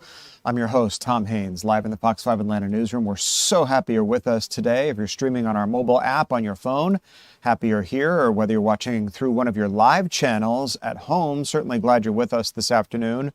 On YouTube at Fox 5 Atlanta, where you can always join in the conversation. Happy you're here as well, or listening to the radio. 107.9 HD2 FM is where we simul-stream. We're glad you're listening to us today.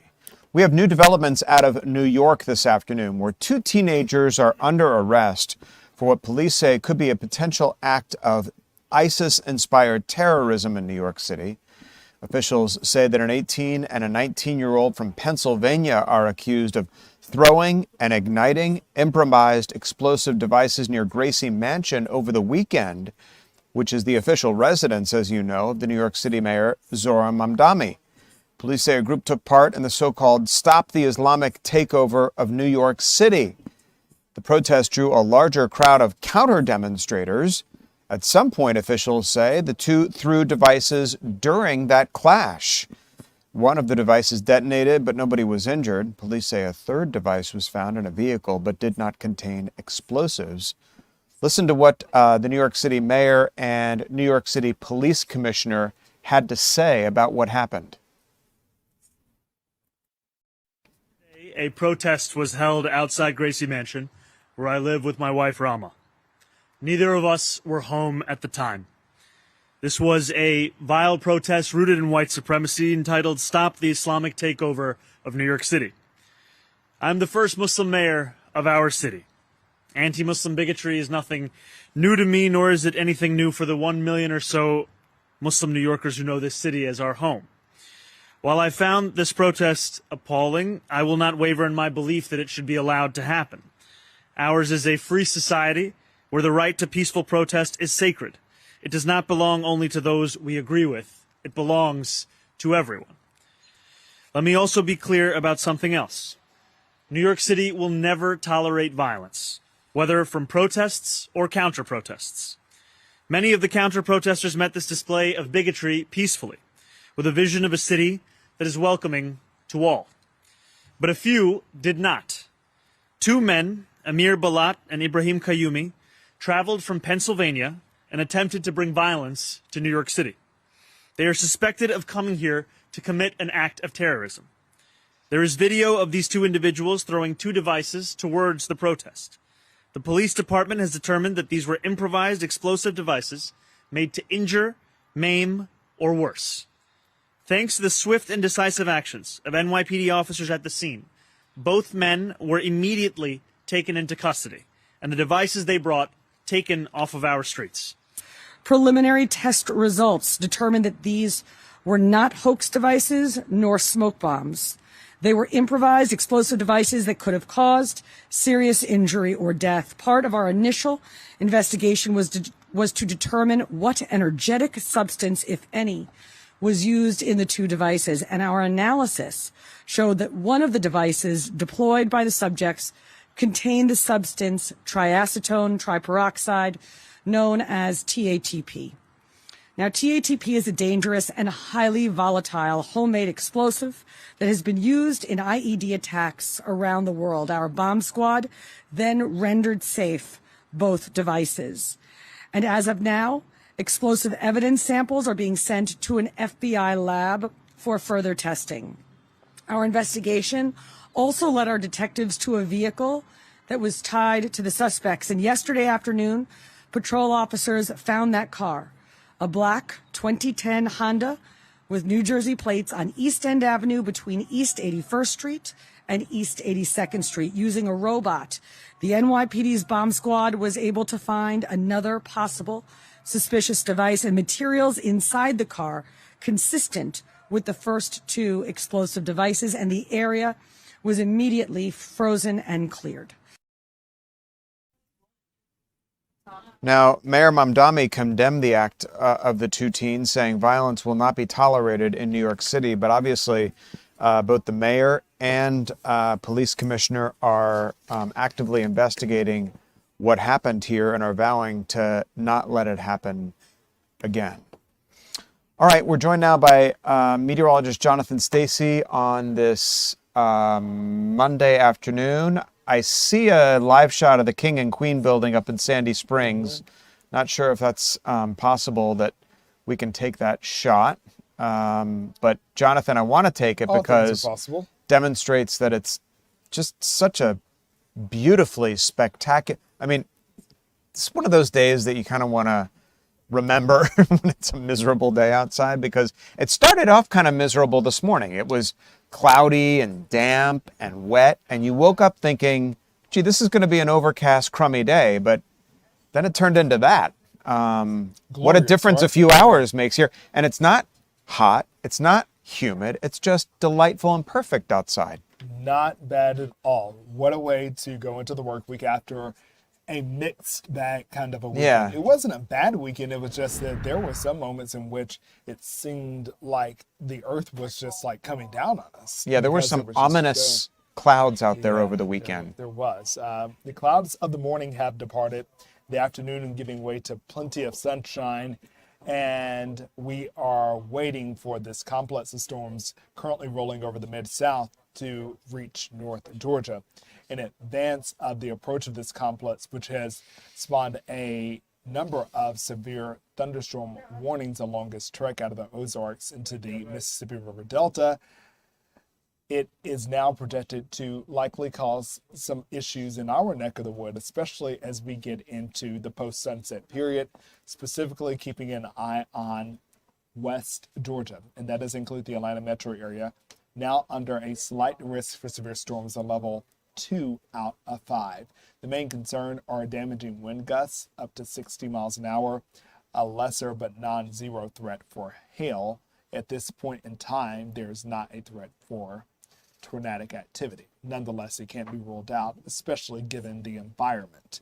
6 o'clock, most of you will make it home without using your windshield wipers, but if you decide to run some errands, or perhaps you are a third shift worker and you are getting out in the post-sunset period, we're going to really be watching this lobe of energy that comes cutting across the Alabama-Georgia state line between 20 and 85 as we get into the 9 o'clock hour.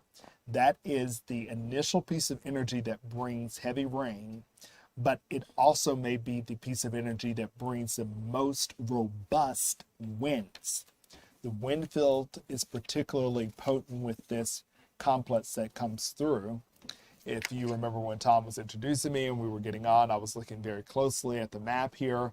I was laying some points down on the timeline because I wanted to walk you through this. It's now 10 o'clock. You still have heavy downpours, and we're watching that area between Carrollton all the way down to LaGrange, West Point Lake, Coweta, Fayette County, Meriwether up next. And look at it. It just gets real ugly. 11 o'clock, 12 o'clock. It's going to all be a south side affair. That does not mean those of you on the north side are not going to get anything. It just won't be as intense. We'll watch the area in which the stationary front is just kind of hovering over. By 2 o'clock in the morning, I think the most severe aspects of this complex have diminished or pushed east of our area. There's still ongoing showers and significant downpours across the far northern tier. 2 or 3 o'clock in the morning, I got a little trigger happy. So let's run all that all the way back. Let's run it back now. Okay, 10, 11, 12, 1, 2, 3 o'clock in the morning. Okay. This is an all-nighter. Yeah, we're going to have continuous waves of rain. Things are looking much better by the time the sun comes up tomorrow. Not that you will see the face of the sun. However, you will feel the warmth. We'll have winds coming in out of the south, and that will send temperatures likely into the 80s in some cases, but everybody gets into the 70s. And then, don't rest on your laurels, another round of rain sneaks in as early as Wednesday night going into Thursday. So 2 really solid opportunities to load up the rain gauge. I think before it's all said and done, we could possibly get up to maybe 2 inches of rain, 3 inches in some cases over the next 5-day period. The weekend at this moment is looking dry. So right now we're at 74 degrees. Have already made it to 82 in Eaton. Can we put a few more digits on the board? Possibly so. Because you know why?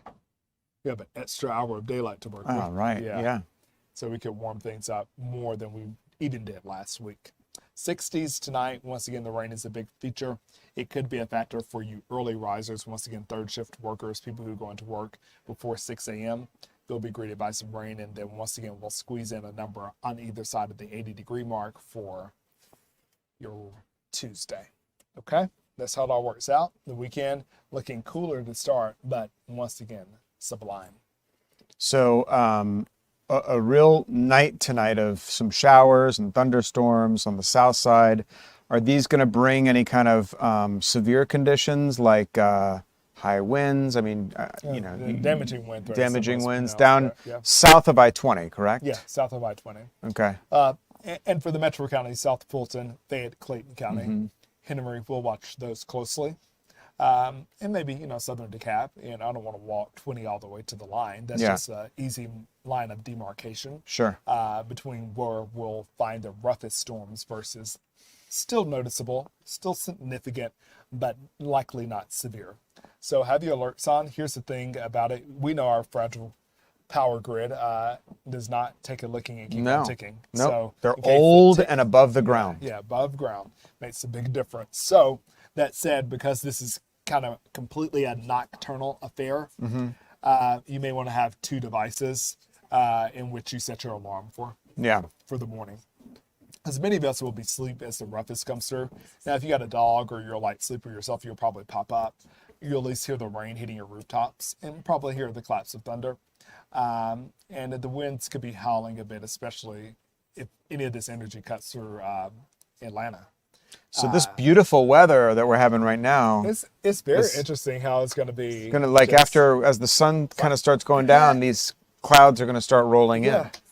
But I'm excited for a nice weekend. We can do rain during the week when everybody's kind of going to work and moving around, but we like a nice weekend. And it looks like as things stand right now, that's what you're going to deliver for us. Fingers crossed. We got one more system that we're going to squeeze in another round of rain, but after that, we're good.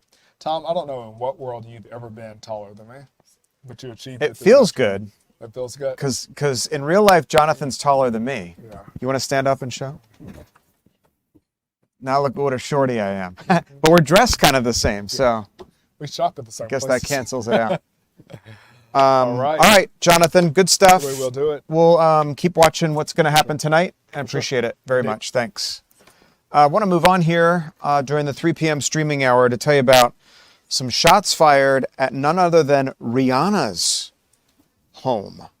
This is the pop star, I guess you would call her, or R&B artist, or whatever she is, a confluence of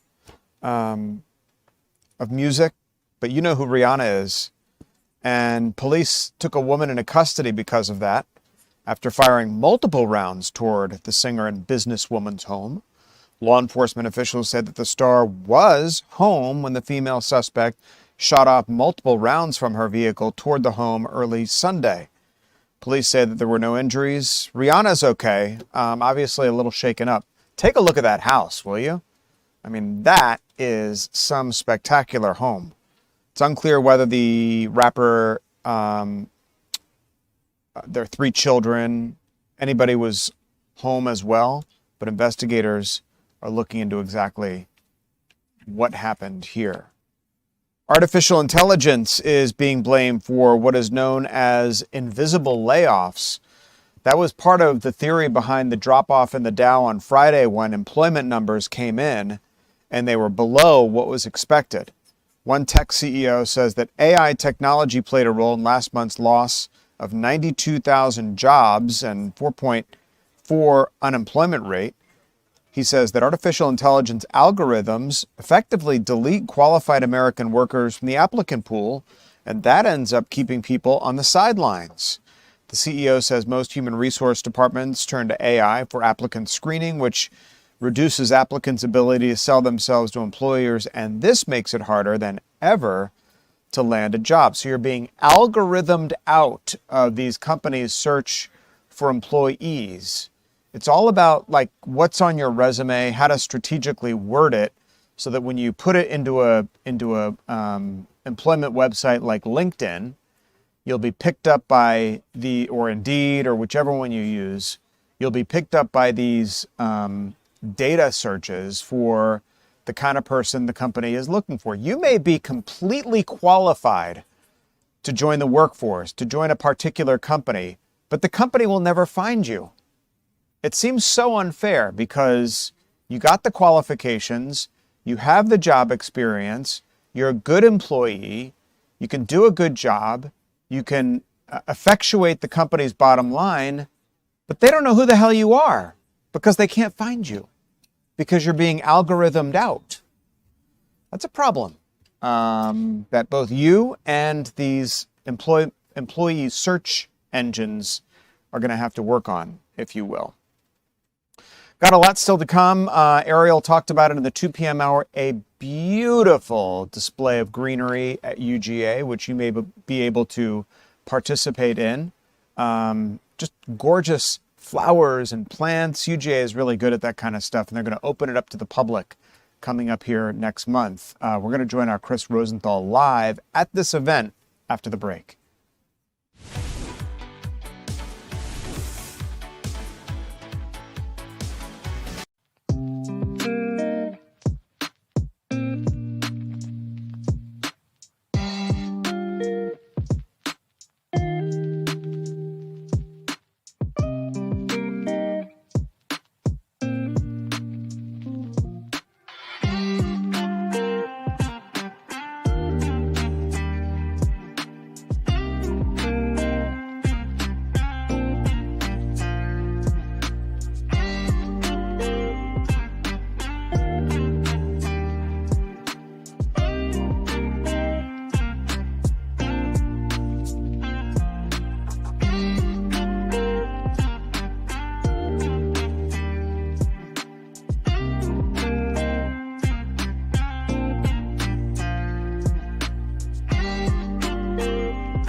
Welcome back, everybody. It is where high-tech research meets a hidden campus oasis.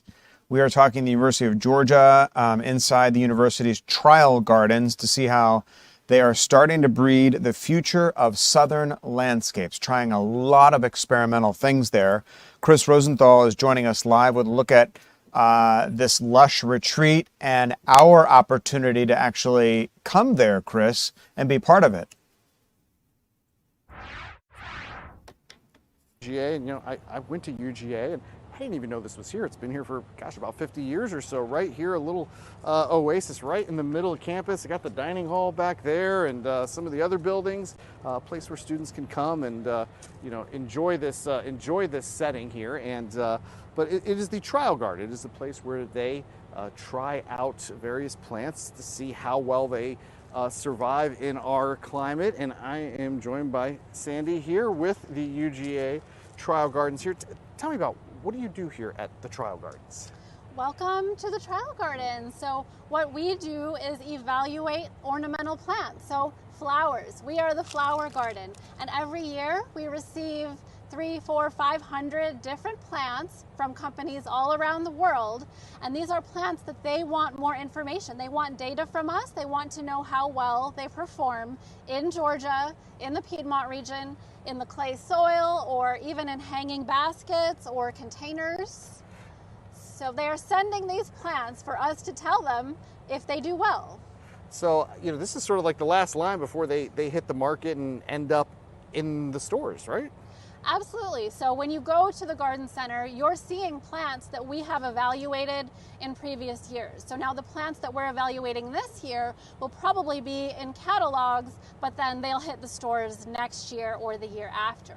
And there's some inside. We're going to take a look in a second, but this area this is where they'll all be going here, and this is pretty soon. It's going to be pretty bright and colorful, huh? Yes, absolutely. So we have a lot of space right now that is about to be planted. We're getting our beds prepared, we're getting our pots filled, and the plants are growing in the greenhouse now, getting ready to plant out here. Let's head into that greenhouse there. So, this is just this is a place the public can come and check this place out, can't they? Absolutely. Please stop by next time you're in Athens. June, summer is our best time of year. And so these are some of the ones that we're going to be seeing planted that you're testing, huh? Yes. So these plants came in from seed.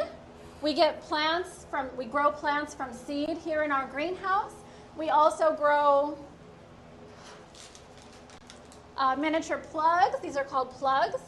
And we pot them up into larger containers, continue growing them in the greenhouse, test them out in the greenhouse, and then plant them out in the garden, and that's where we really begin taking our data all summer long. And these are mostly ornamental. These aren't necessarily edible plants. Right, absolutely. Most of our plants are ornamental. Once in a while we get some ornamental peppers or some kale or some edibles that the companies want to know kind of if they look pretty but also taste good. Yeah, and this is just one section. There's a whole nother greenhouse on the other side, and people can also come and buy some of these plants. Tell me about the sale that you have coming up.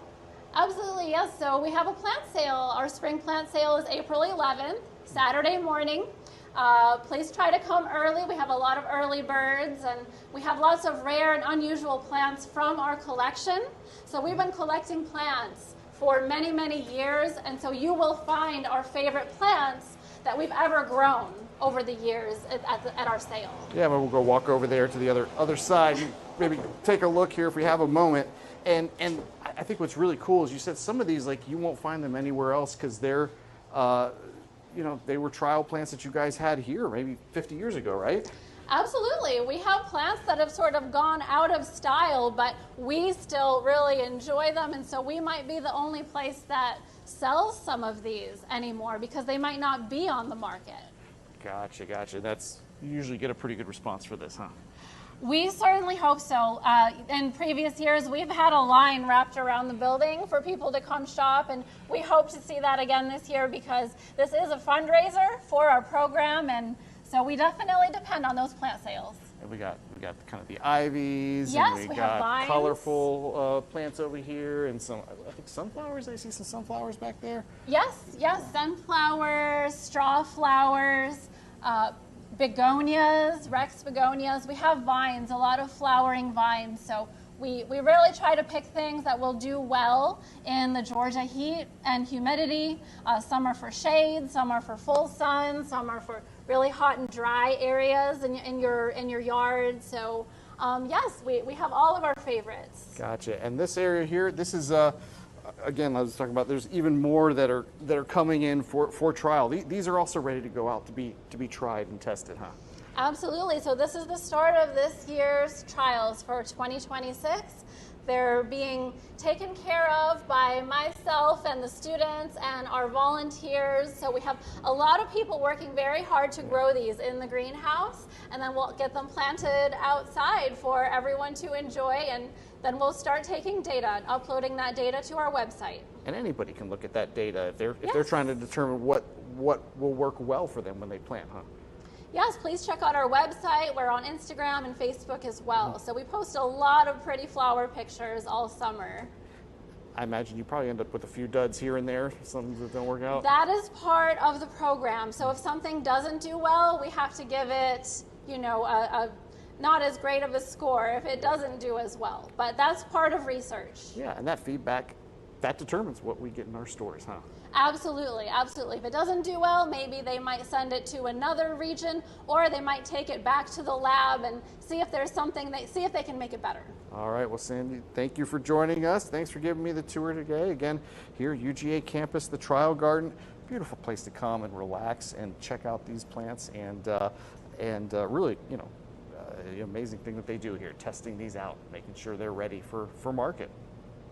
It's the research that they do there winds up in like Pike's Nursery, where when we consider exotic plants, indoor, outdoor. And on that point, Chris, I'm wondering if I show up there on April the 11th, and it sounds like you got to get there early because she mentioned like lines down the street of people wanting to get in to purchase some of these exotic plants. Sandy did.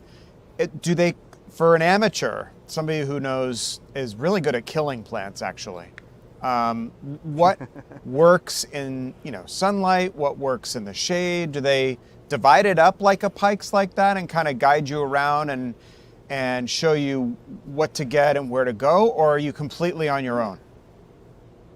Yeah, Sandy, when people come here on April 11th, will there be some guidance maybe as far as what to plant, or will you guys be here to answer those questions and give people an idea what will work where they are? Sure. We have a staff of students and volunteers. A lot of our volunteers are master gardeners who are trained to help others with giving advice on which plants to put together, different combinations of plants that might grow well together. So you might have your thrillers, your fillers, your spillers, or all of our ornamental plants are either annual or perennial, and we're all happy to give guidance when you come. Give guidance on how to take care of them and have them sectioned out so that we know kind of what to get. We will have plants section for sun, plants for shade. We'll have annuals, we'll have perennials in separate sections, and we'll also have a section for houseplants as well. Gotcha. And all that money goes back to help keep this operation going here. So. Plants 101. Absolutely. We do our own fundraising as well as support from the horticulture industry. Wonderful. All right. Thank you, Sandy. Yeah. Love it. Chris, Sandy, guys, thank you so much. Plants 101. That's exactly what I need when going in to buy some greenery for the house, inside or out. Thanks so much. When we come back, a story out of Powder Springs that has police scratching their heads tonight, searching for a female suspect after a deadly shooting. Our Annie Mapp is going to join us here live with the very latest when we come back.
Welcome back, everybody. You're watching the 3 p.m. streaming hour here on Fox Local. I'm Tom Haines, your host, live in the Fox 5 Atlanta newsroom. So happy you're with us today. A Sunday night at the park turns deadly. Now police in Powder Springs are searching for who they describe as a female suspect after a 30-year-old man was shot and killed. Our Annie Mapp is joining us now live, covering this story there at the scene on the latest in the investigation here. Annie, what more are authorities telling you today? More details on that shooting that happened here at the Powder Springs Park last night. Police tell me that the suspect in this case, who was described as a 28-year-old woman, actually stayed on the scene after the shooting occurred. And is cooperating with the investigation. We don't know the identity of the victim just yet, but from what Detective Curtis McClendon tells me, the female suspect shot this man in the chest. He later had to be taken to the hospital where he died shortly after from these very serious injuries. Still a lot of details that we don't know, such as what led to the woman to fire those shots. But again, police say she is cooperating and they are still trying to figure out exactly what led to that situation. They do describe this as a random interaction between two individuals who they say didn't know each other. We were able to speak to people who frequent this area. They say they usually don't see a lot of crime. Take a listen.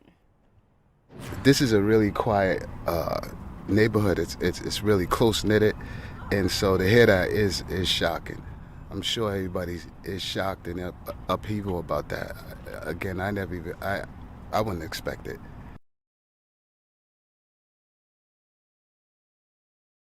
This happened during a time where there weren't any other people at the park. Again, it was before 9:30 last night. I did look at signs here at the park, and it's usually open up until 11 o'clock, so people are allowed to be here until that time. So there's a lot of unanswered questions. We do know that female suspect is not currently facing any charges. I asked Detective McClendon why that is. He says it's because they are still trying to figure out what happened and what led her to shoot that man who died. But of course, as we learn more details, we will keep you updated both here on Fox Local and on air. Tom? Just to be clear, the woman stuck around and spoke to police after this shooting. Do they believe that she was the person who fired those shots, or are we looking for someone else here? Yeah, so we just learned these details not too long ago. Police say that woman who fired the shot that killed this man stayed on the scene. She is cooperating. They aren't looking for any other suspects, but they are asking that if anyone knows any details on what exactly happened, to please call police, as again, they are trying to put two and two together to understand why she fired those shots that later killed that man. Again, we haven't got much information from police as to why she's not facing charges, but they say they are still working the investigation. Yeah, because, you know, if you have someone that was on the scene, that admitted basically that they fired shots, we're thinking about out loud, like, was it self-defense? Was it a situation where this woman felt she needed to defend herself? I guess at this point, there's just too many questions, more questions than answers, as we say.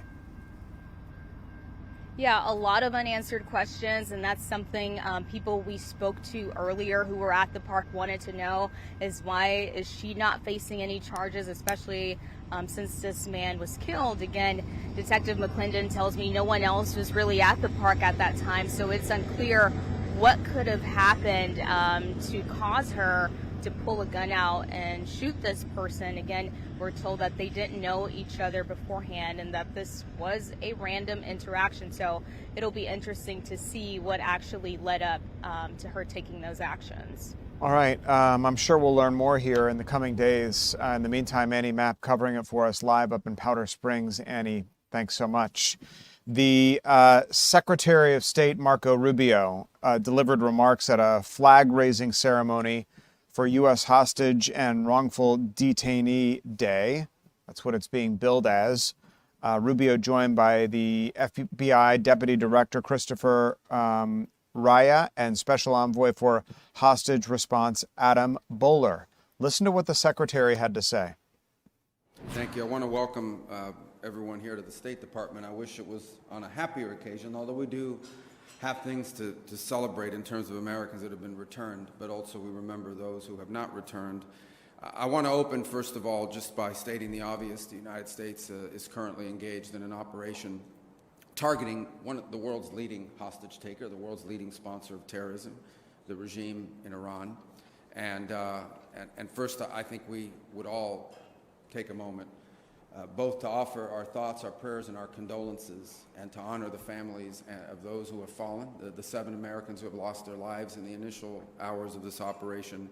Incredibly brave Americans, and you saw 6 of them dignified return over the weekend, and we all are all in awe of their service, of their bravery, of their courage, and our hearts and our support extend out to their families in this very difficult moment, and the families of these incredible heroes.